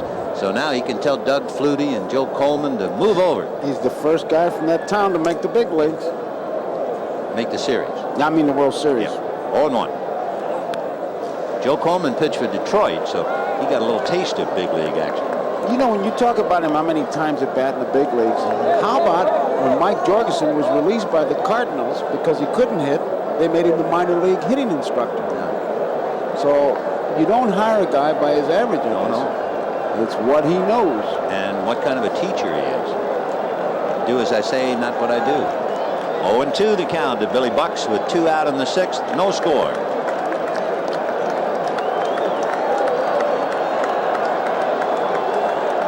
Breaking ball, and that got Carter. Gary Carter was bobbing and weaving, digging that thing out. He's trying to get the low pitch. At the end of 5 1/2, no score. In the bottom of the 6th inning, no score in the ball game. Keith Hernandez, followed by Gary Carter, and then Darryl Strawberry. Hernandez flied to center in the 1st inning, fouled out in the right field corner to Dewey Evans in the 3rd. The Mr. Consistency of the New York Mets. Ball 1. To back up the point, in 1984, Keith hit .311. In 1985, he hit .309. So, in 1986, he hit .310. 2-0. 94 walks. So Hurst up against a man who knows the strike zone. Bruce has pitched very well. He has limited the Mets to 2 hits while striking out 6. He thought that was a strike, and so did the bench, but Kibler motioned that the ball was high. 2-0. In there. Great piece of pitching there. He had to come in with the fastball, but he was going to keep it to the outside part of the plate. He wasn't going to give him a ball he could pull. 2-1. Just missed. 3-1. So Hurst now is behind to a very knowledgeable hitter with Carter and Strawberry coming up.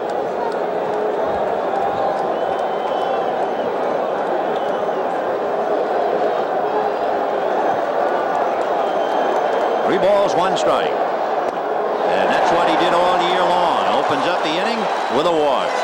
4 walks given up by Bruce Hurst. And the batter will be Gary Carter. Remember earlier, John McNamara appeared to be upset about Hurst's control, and he had Al Nipper get up in the bullpen. There is no action down there for the moment. Gary Carter grounded to second and hit into a force play.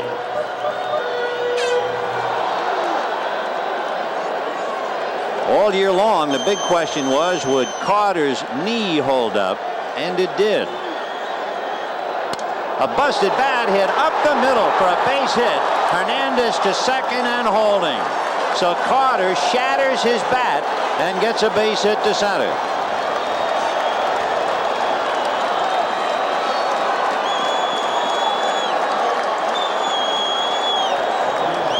It's out of the strike zone, and the bat just breaks in half. How did he break the bat hitting it off the end of the bat? You'd think it would break it when you jam it. No, end of the bat will do that. I guess if he can swing it as hard as he can. He didn't swing that hard at that, though. It just hit right off the end of the bat. They're just not making trees like they used to. Steve Crawford gets up in the Boston bullpen. 2 on, nobody out. Strawberry, Knight, and Tuffle due up. There's Steve.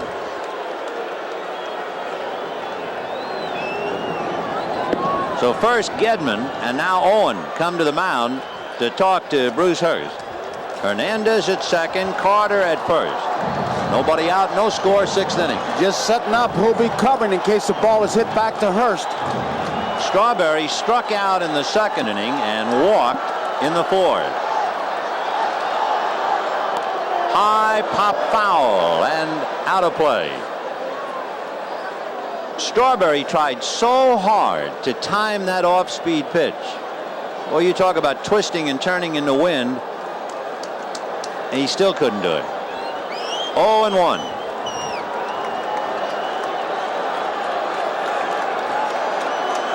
Boggs about even with the bag. The outfield is straight away, pinching the middle, so they're giving him the lines.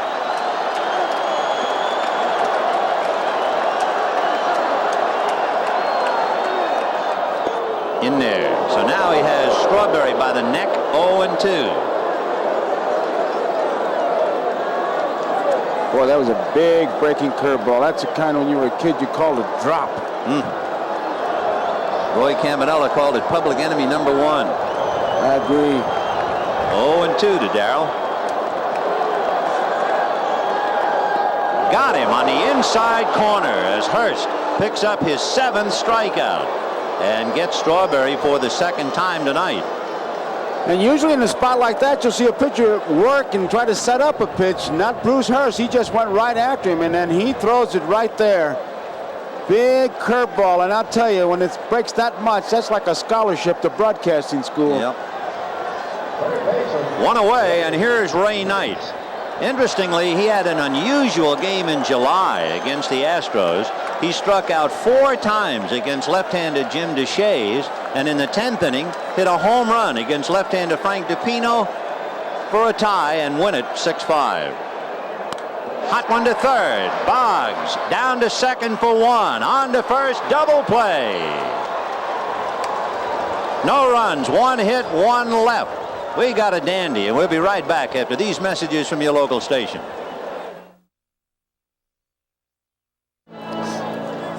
At the start of the game, it seemed like a rather insignificant note compared to all the notes we give you throughout the year and throughout the game and throughout the series. But it's true. The first game of the World Series, 9 of the last 14 years, the losing team has scored 2 runs or less, and traditionally the first game is indeed a pitching battle the last few years. Well, I think there are a lot of reasons for that too, Vin. Of course, you can't even talk about it in terms of the LCS, as exciting as that was, but ball players, for one thing, go in the ticket business for the World Series. Guys you never heard from. I know when I played in the one I did, I heard from everybody in the Army except Eisenhower and MacArthur. The only 2 guys that didn't call me for World Series tickets. So that's a distraction. But I tell you, when you begin to settle down and start to play, it'll bust loose. And remember, the pressure is here. And there'll be a little pressure right now on Ron Darling as he looks down the gun barrel of Jim Rice, opening up the 7th inning. No score.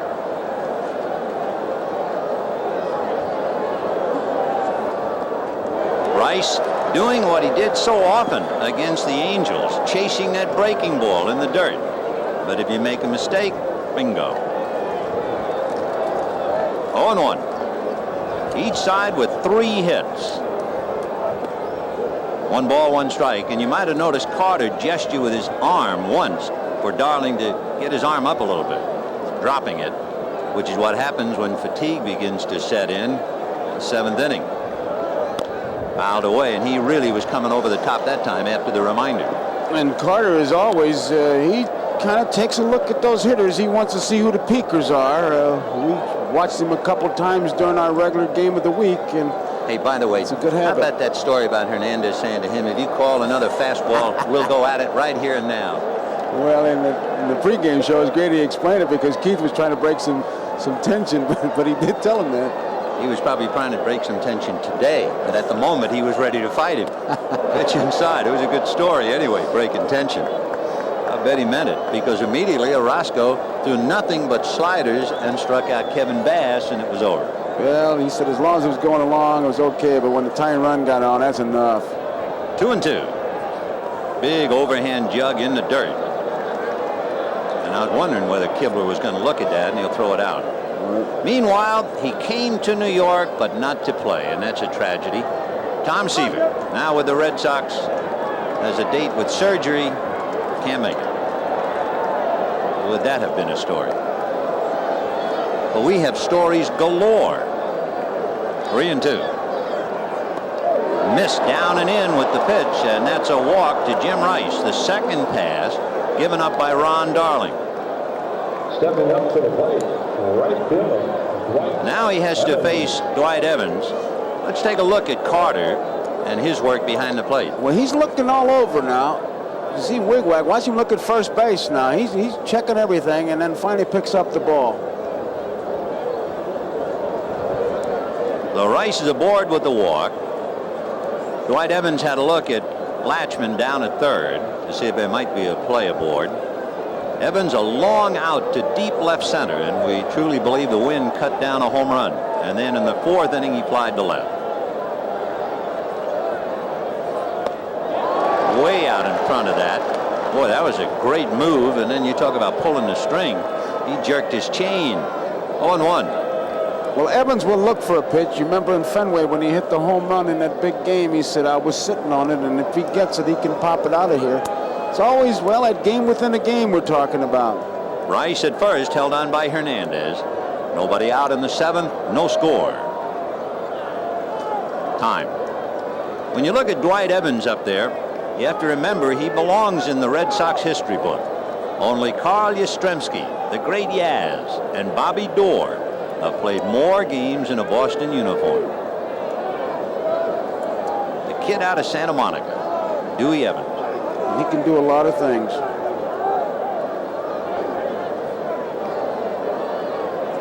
Boy from Honolulu by way of Millbury. Fouled off. 0-2. On deck, waiting his turn to have a rip, Rich Gedman.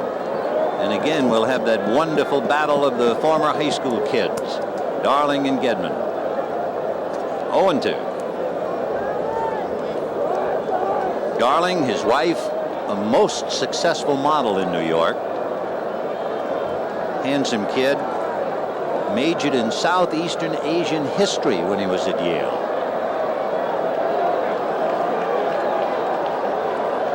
Rice holds, and it's in the dirt, squirting over to the backstop, and finally run down by Carter.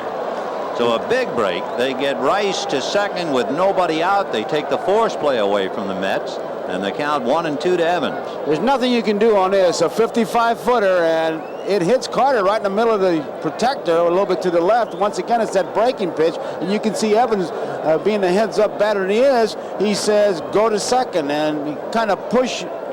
Carter's trying to get the ball, but he runs into Evans. You don't know where that ball is when it comes off you. I'll tell you what was so obvious. Darling opened up so much. His left shoulder came out as he was making that pitch. He had to come up short. That's exactly what he did. It was his left shoulder that caused all the trouble. A comebacker. Darling will hold Rice, and go to first. In other words, if you and I are looking at each other, and let's just say I'm left-handed, if I want to throw a punch at you, if I pull my right shoulder out, I'm going to be short. I can't reach you. In order for me to hit you, I have to keep my right shoulder in, and now I get to you. And that's what he did. His shoulder was so wide open, he had to throw the ball in front of the plate. Well, that's the first thing that pitching coaches always look when guys get in trouble. Is he flying open with the shoulder? It goes for a pitcher, it goes for a hitter. That could be a key play right there. Did not pick up the base with the out.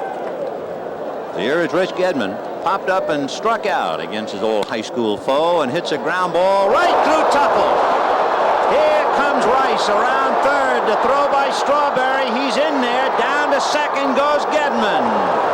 And Tuffle was fooled by the bounce. And at home plate, a collision and timeout. Darling was going behind the plate to back up on the throw. And he arrived at the same time. Jim Rice, it's his hand, it looks like, too, and Darling is down. It was Henderson who was coming up. Henderson wanted to give a sign and crashed into Darling. Henderson, the on-deck hitter, number 40. Oh, yeah, I see it now. He's the man who got hurt. And Darling was in the right place, but up against the wrong man. He was just trying to back up, and the on-deck hitter was trying to indicate slide or no slide, and you had a remarkable collision. And Henderson hurting that right hand and wrist. We'll see whether he can continue or not. Remember, Tony Armas has a bad ankle. Here's the play again. Watch.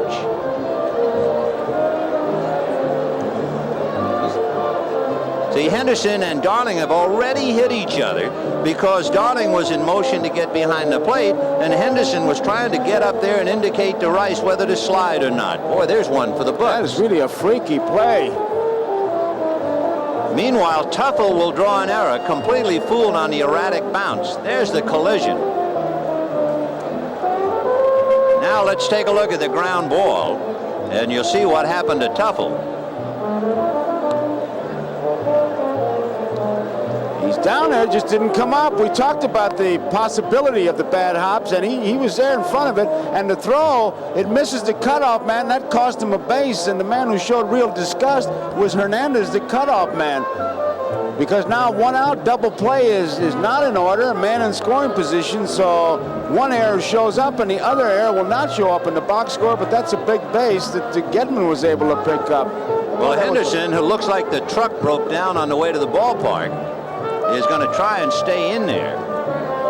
That was a freaky play. I've never seen it. I've heard Terry Harper of the Atlanta Braves dislocated a shoulder trying to wave a runner home while he was the on-deck hitter, as we see the ball go through Tuffle again. That's the first time I've seen the on-deck hitter and the pitcher have a head-on collision. There they go. Heels over tea kettle. And right down the alley comes Rice with the run, and it is 1-0 Red Sox. And very importantly, you have Gedman at second base.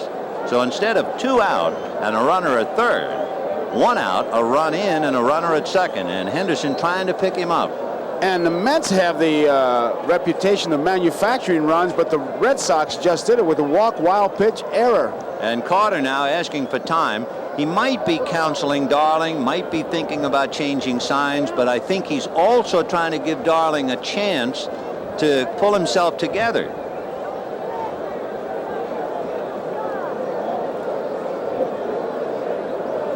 It was Henderson who appeared to be the more injured of the two. It was his right hand and wrist. But Darling took a pretty good blindside hit as he was in motion trying to get behind the plate to back up. Dave Henderson flied to center and singled to center, 1 for 2. 1-0 Red Sox, 7th inning. Fouled away. And remember, tomorrow night it's the dream matchup. Dwight Gooden and Roger Clemens. Roger Clemens had a great line as we look at Gooden when they asked him about pitching against Gooden. Clemens says, I'm not pitching against Gooden. I'm pitching for the Red Sox against the Mets. 0-1 to count. Fouled away. That line is more applicable, however, in the American League than in the National League, because he will be pitching to Gooden just as Dwight will be pitching to him. 0-2. Dave Henderson. Boy, what a glorious moment, huh? After the ball that Gritch hit went off his glove over the fence, he comes back to hit that big one in the ninth. Check 1-2. Rich Gedman standing at second base. He has shucked the shin guard that he wears when he's hitting. One away in the seventh. 1-0 Red Sox. Jim Rice talking about Henderson making a good blocking back, I think.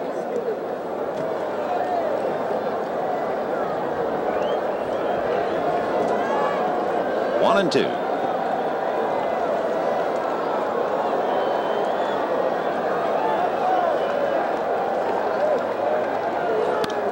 High pop fly into shallow right. Hernandez looking for Strawberry, tagging up his Gedman, but I can't believe he's going anywhere, and he's not. All he wanted to do was to make Strawberry throw the ball and hope he might throw it away. But I tell you, the Mets had it lined up perfectly. He threw it to Santana. Knight was behind him, and Darling, the good pitcher that he is, was backing up Knight, so they had it lined up. But Gedman did a good job in drawing the throw. Now let's see. There is always a decision to make in the National League. You have a runner at second base and two out, and the pitcher coming up. Now normally you might say, well, put this man on and let's strike out Hurst, and that'll be the end of that. There's no one throwing in the bullpen, and McNamara and his pitching coach Bill Fisher looking on. However, sometimes, not this time, they're going to walk on, but a lot of times a manager will say, go after that eighth place hitter. I want the pitcher to start the following inning. But this time they'll take the bat out of Owen's hand, and they'll go against Hurst, who is not, by the way, on deck.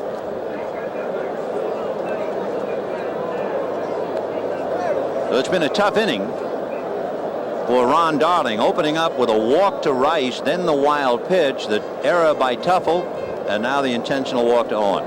This is one of those situations we were talking about. Not that John would make a move, but you'd have to think about it. Do I pinch hit? Do I have somebody warming up? You have to do that 2 or 3 innings previous. You know, I remember an expression about a guy who was cheap with a buck, and they said he gives up a buck as easily as he gives up a tattoo.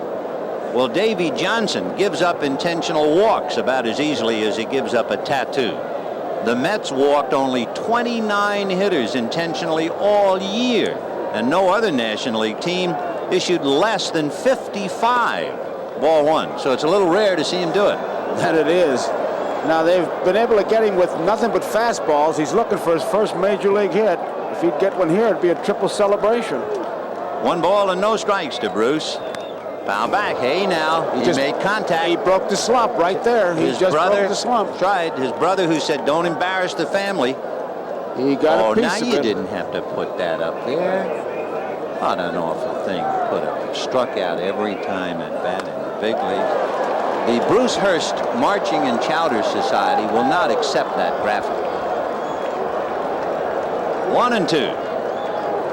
Hang in there, Dewey says, and Bruce wants to say, I am. I'm trying. Foul. So he's made contact twice. Pitchers use the theory, I'm going to swing, and if the ball happens to be there where the bat is, look out. Tell you one thing, I'm amazed that Strawberry's playing as deep as he is in right field. He plays deep for everybody. I guess that must be a nightmare if he thinks Hurst's going to hit one over his head. See you later, Bruce. However, a big run on a couple of walks and Tim Tuffle's error. And at the end of 6½, Sox 1, Mets nothing. The emerald green ring at Shea Stadium, nestled amongst the lights of Flushing in Queens, New York. And now things are starting to build. 7th inning, 1-0 Red Sox. Well, we'll see about that. I guess one of the great cliches as you look at Roger McDowell loosening up. And you hear it so often. How many times have you seen a player who makes a great defensive play lead off the inning? Well, okay, we can take that and turn it inside out, because here's Tim Tuffle, whose error gave the Sox the run. Tuffle singled to left in the 2nd inning and struck out in the 4th.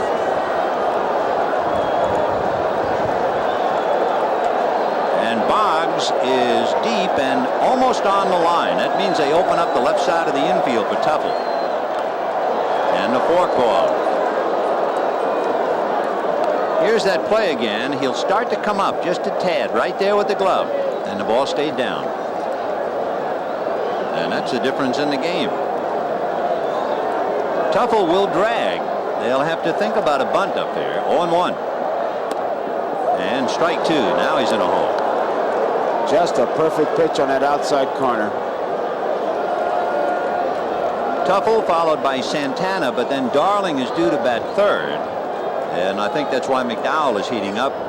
Davies thinking about a hitter, especially after that collision with Henderson. You saw Gedman move to that outside part of the plate. The way he caught that ball, didn't catch it coming up with the face of the glove, but going down. Little roller to that hole because Boggs was on the line, and there you have it. That is one of the most debatable points in all of baseball. What should have been a routine ground ball, since Boggs was guarding the line, is a base hit.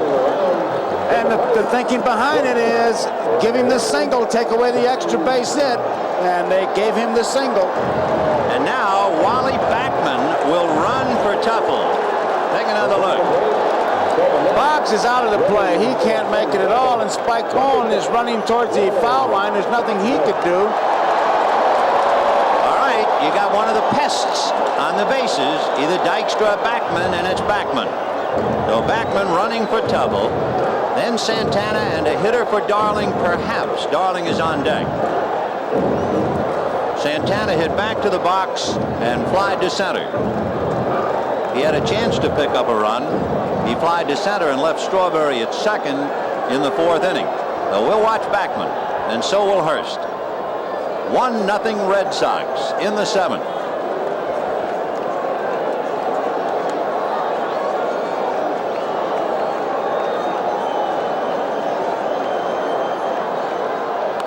The bunt fouled away. 1-1. Buckner has to compensate for his injury and his legs, and he was off the bag, indicating he's coming in looking for the bunt. Now talking to his pitcher Hurst, I'm sure he's setting up something to say either he's coming in or come on over there and I'll break back. It's duly noted in the minutes of the last meeting. The first time the Mets really tried a bunt comes in the seventh inning. Exactly what he did. I'll go in but come back if you want to keep him close. Santana does not have much experience. Davey has had him sacrifice only once all year. He's choked up.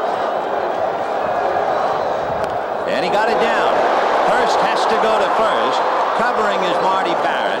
And on the sacrifice, Backman, potential tying run at second base. And coming up, Kevin Mitchell. Buckner, the key man, he's trying to come in, but he can't be of much help. Hurst has to make the play, and Buckner ducks out of the way to give Hurst a clear shot at it. You know, it's really heartbreaking to watch a guy playing like Buckner in the World Series on a bad leg. It's really something. But here's the kid from San Diego, Kevin Mitchell. And John McNamara going over to look at the candidates, and the first thing he'll do now is run a line through the name Mitchell. He has been used. He won't have to think about him later on as a possible right-hand pinch hitter. Mitchell was about as busy as a kid could be this year. He started at 6 different positions, and he hit first, second, third, fourth, fifth, sixth, seventh, and eighth in the lineup.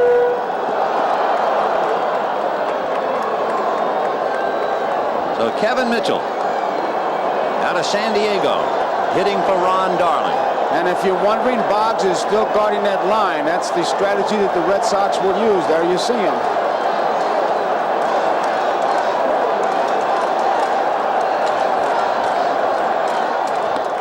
Ball 1. 1-0 to Kevin.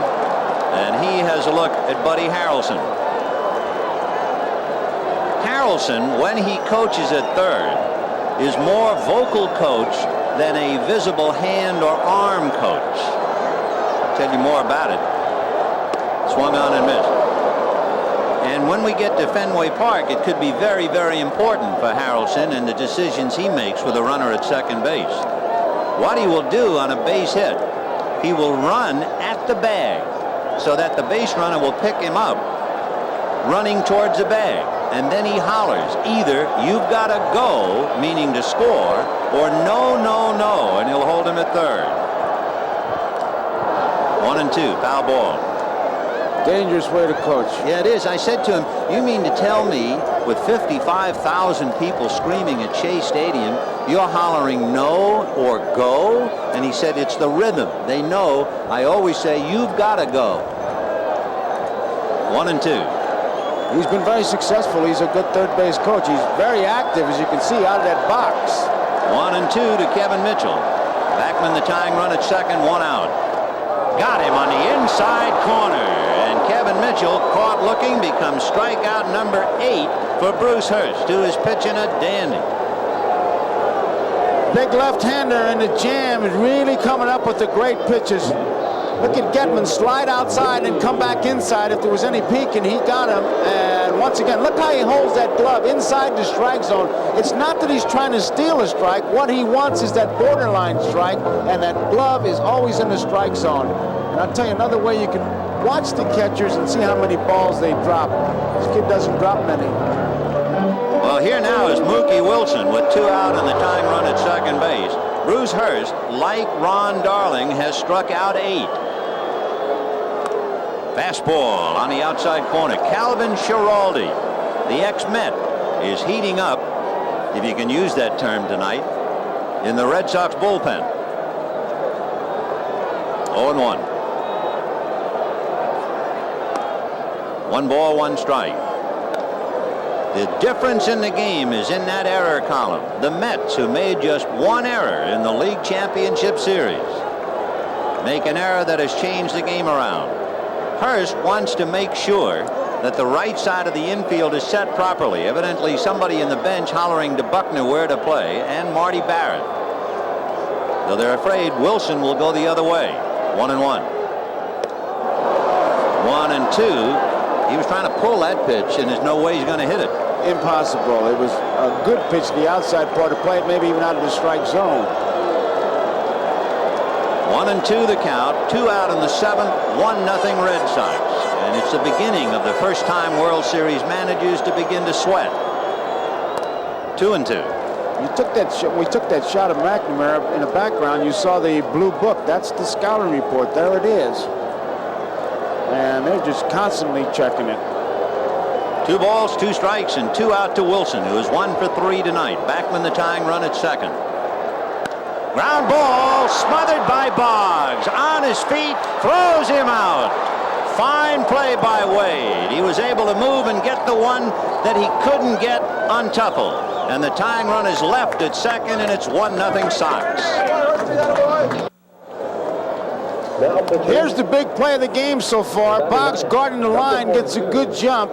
Down on his knees, makes the long throw.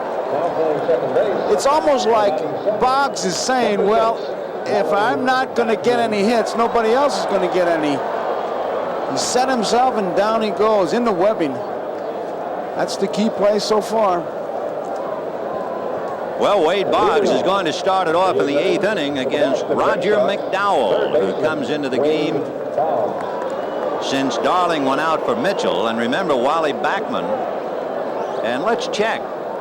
There is McDowell, but Mitchell is staying in the game. Kevin is in left field. So since Wilson made the last out, it's a 2-for-1 National League switch. And John McNamara came out to John Kibler to ask about it. Kevin Mitchell is now in left field, batting ninth.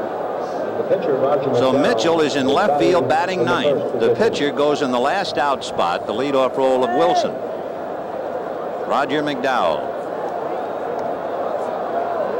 I can be wrong as he pitches to Wade Boggs, but I would swear that Gene Mauch, back in the early 60s, invented the 2-for-1 switch. If I had a bet on it, I'd bet on Gene. Yeah.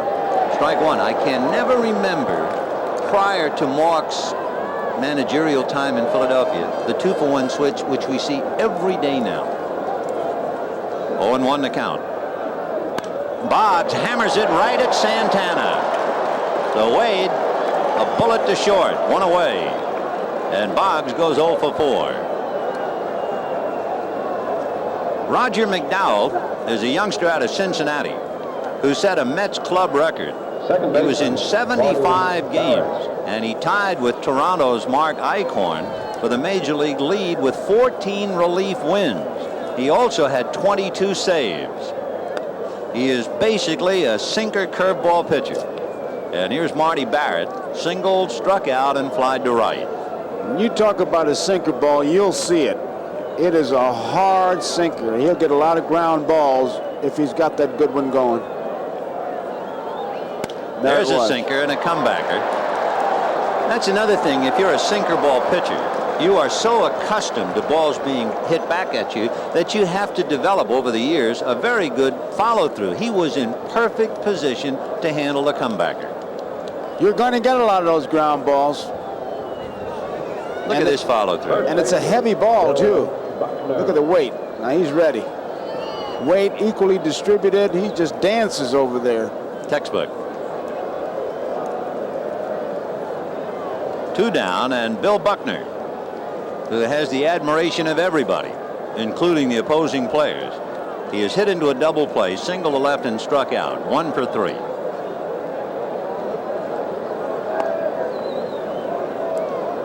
One ball, no strikes. On deck, Jim Rice, who has scored the only run of the game. There he is. 1-0. 1-1. Back in 1974, World Series, Oakland against Dodgers, Game 5. And Buckner represents a tying run at the plate. 8th inning. He hits a shot into the outfield. It gets by Billy North, backed up by Reggie Jackson, who throws to Dick Green, who throws to Sal Bando, and Buckner is nipped at third, and the Oakland A's go on to win the series. 1974, but in some respects for Buckner, it seems like yesterday. Hojo is well bundled up. Gary Carter leaves nothing to chance. Look at him checking Buckner in the batter's box. He'll look up at him. He wants him to shake him off to confuse Buckner. 2-1. All 3. Someone described Buckner as having ankles like doorknobs. They're going to have surgery. Then he strained the Achilles tendon on the left leg. And he's playing. 3-1. 1-0 Red Sox. Top of the 8th. Chopper to short. It shouldn't be any contest for Santana. He just lobs it over there. So the Sox are gone in order, and at the end of 7, 1-0 Boston, and make it 7½. Bottom of the 8th inning, the Boston Red Sox leading the New York Mets 1-0. Dave Stapleton has picked up for Bill Buckner at first base, and at the plate is Lenny Dykstra. And to all intents and appearances and sound, the World Series is just now beginning. They know what this guy can do. He's the guy who kickstarts his Mets ball club. Right. Bruce Hurst has been magnificent. He's allowed 4 hits. He has struck out 8. Darling pitched right along with him, but the error by Tuffle is the difference in the game. 1-1 to Len. Ball 2. He had Wade Boggs on the move with that fake bunt, and he brought Stapleton up. So the corners were on the move. 2-1. He's got Boggs in close to begin with. As soon as he left the bench, Boggs went in about 10 steps, as he should.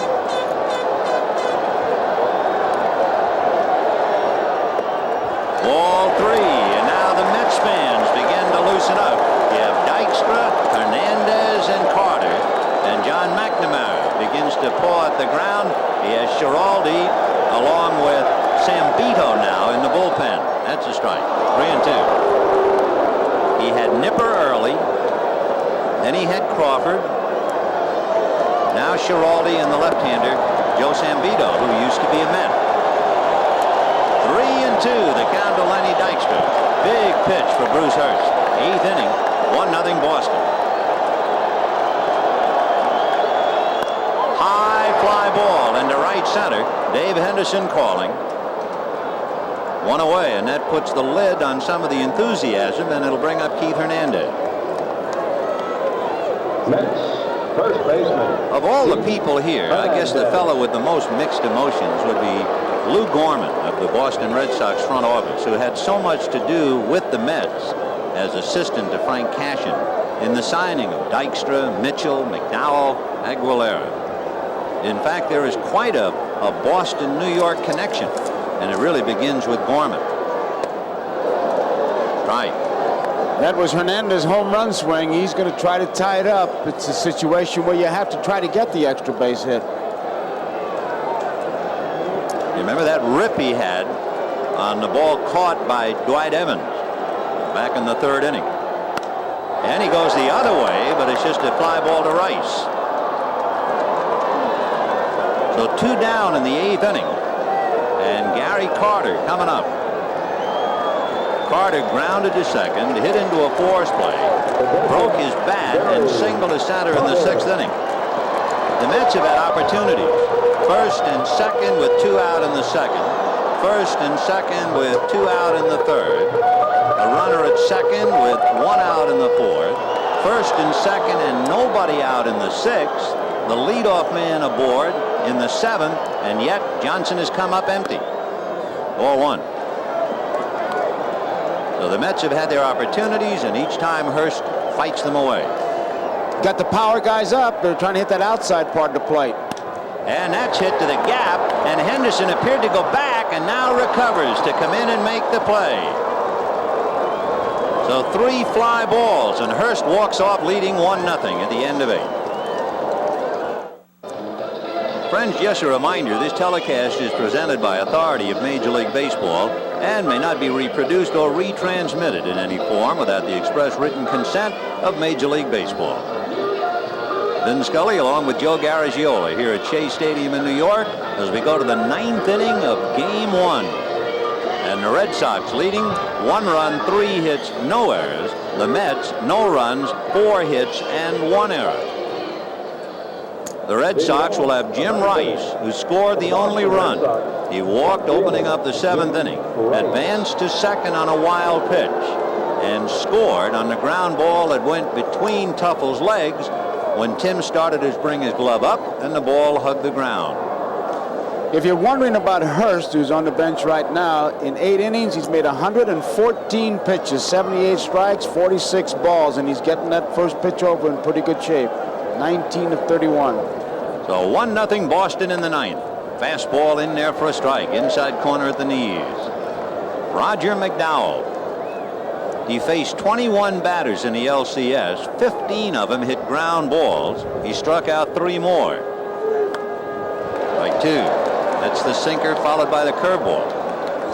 2 of the 3 tonight have hit ground balls that he has faced. 0-2 to Jim Rice. Grounded out, walked twice. Is Carter checking for peekers?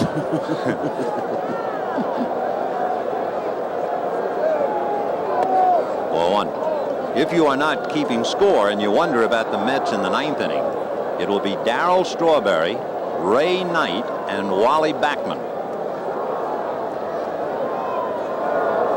1-2. Just missed. 2-2. Boy, that was a tough pitch to take. Wow.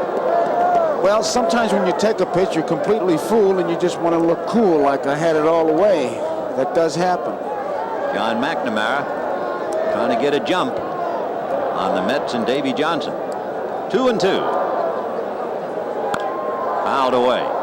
Of course, no matter the outcome tonight, everyone, including Mel Stottlemyre, the pitching coach, and Davy Johnson, they'll have to think about that dream matchup tomorrow night.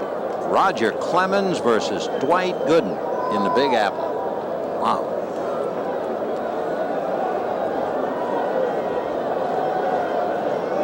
There's Dwight.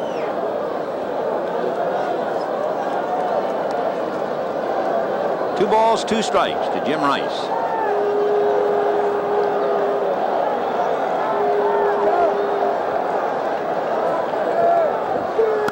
Big bouncer off his glove by the mound, and Roger can't pick it up. So we were talking about his follow through and how he's accustomed to having balls hit back at him, and he couldn't flag that one.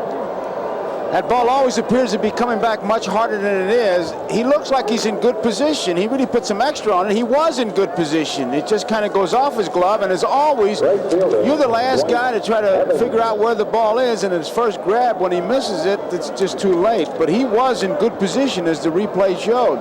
Just didn't make the play. By the way, there are 3 official scorers for the World Series: Red Foley of the New York Daily News, Dave Nightingale of the Sporting News, and Charlie Scoggins of the Lowell, Massachusetts Sun. Dwight Evans, ball 1. That error goes right hand in hand with the run.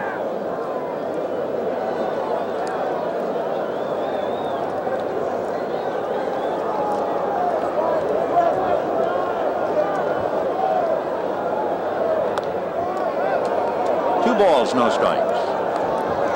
Here's where Evans really becomes dangerous, because he can look for his pitch and he can handle it. 1-0 Red Sox, top of the 9th. He is a very good low ball hitter. That's what makes this confrontation so tough. You have a sinker ball pitcher and an extremely good low ball hitter. You're talking about strength against strength.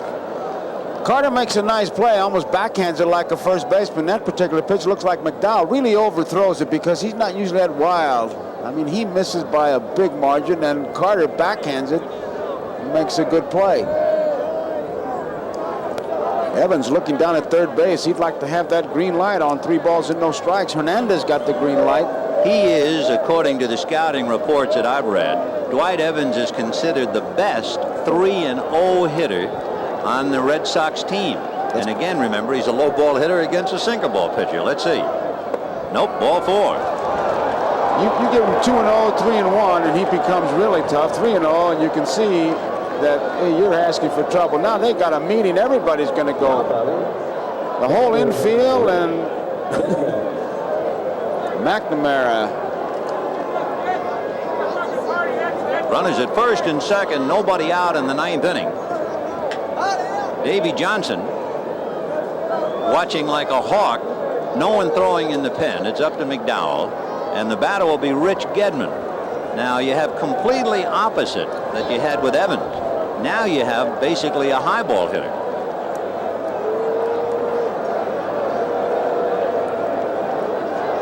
You'd have to be looking for a bunt.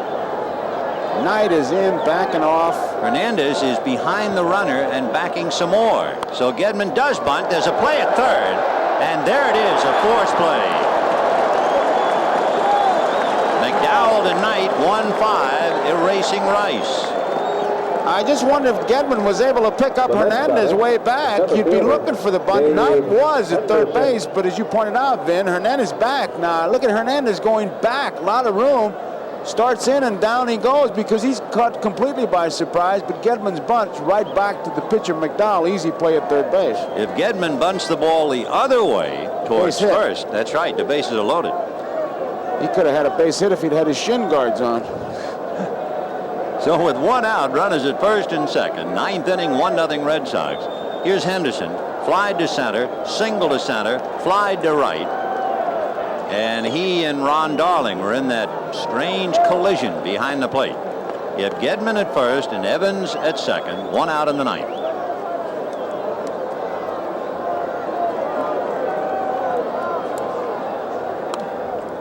Off the corner, ball 2, 2-0. This is rare for McDowell. He doesn't do this, get behind the hitters like that, because you get behind like that, you have to really come in, and sometimes to come in, they take a little bit off, and that's big trouble. You know, it might also be now, after about the 4th or 5th inning, the players are beginning to realize they're in the World Series. Maybe all of that LCS excitement has finally gone away, and now the realization, this is the end. He's high again, ball 3.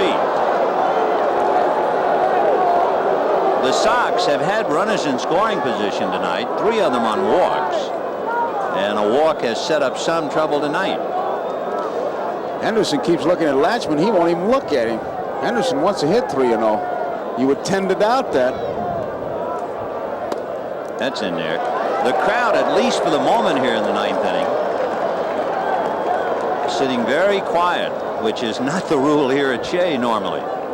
We'll see about the bottom of the ninth when the Mets come up. But 55,076. Ground foul. 3-2.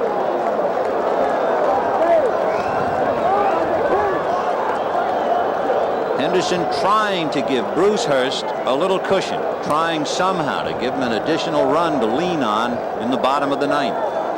With one man out, McNamara's got a decision. Do you start your base runners? And the strikeout, throw them out, and you're out of the inning. Ground ball, you're out of the inning. So Johnny Mac's got to make a big decision here. And Spike Owen on deck. I would say they're going. Runners leading, runners hold. Ground ball to the hole. Base hit into left field. Evans to third. Mitchell's throw is there. He is out at the plate.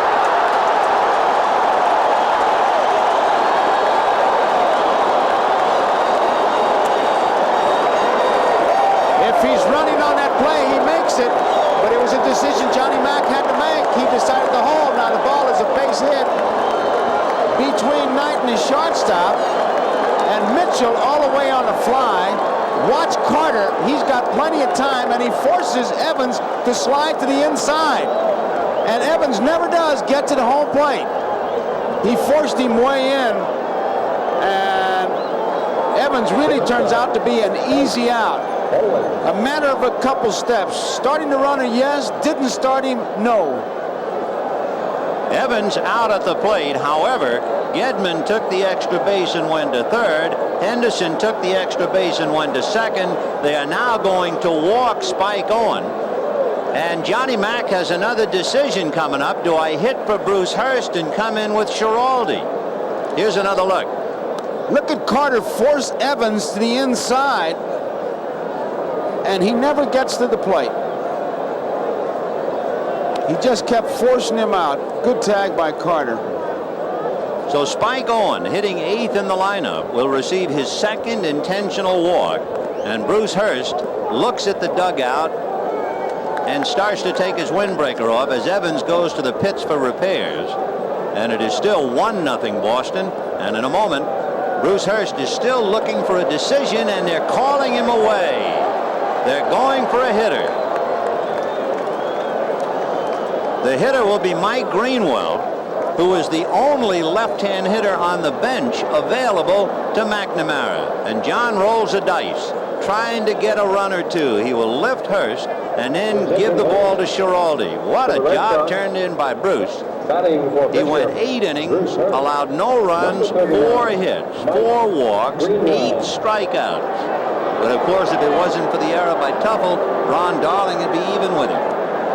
Of course, Schiraldi, the big man, and it's been often said, pitching will make a good manager. A good bullpen will make a great manager.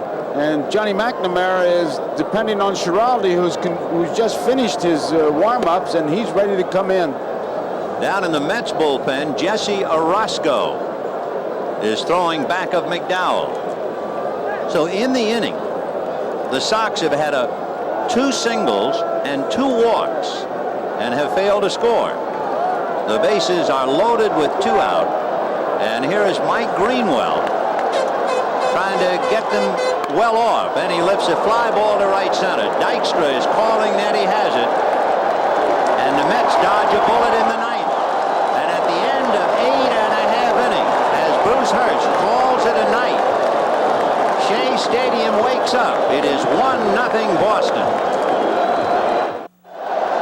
It has been a long time here at Shea to see the Mets shut out, and the Red Sox are 3 outs away from doing it in Game 1 of the World Series. The Mets, thoroughly stifled by Astro pitching, got away with it as they were, in a word, scot-free for the final game. Now they get the battle cry, wake up. They're going to have to wake up against a former Met, Calvin Schiraldi, out of Houston, Texas. He was a teammate of Roger Clemens and Spike Owen at the University of Texas. He has a great fastball, an excellent control, a good forkball. In the words of Don Baylor, Calvin Schiraldi could be the next Goose Gossage. Well, we'll see. And now they're alive and awake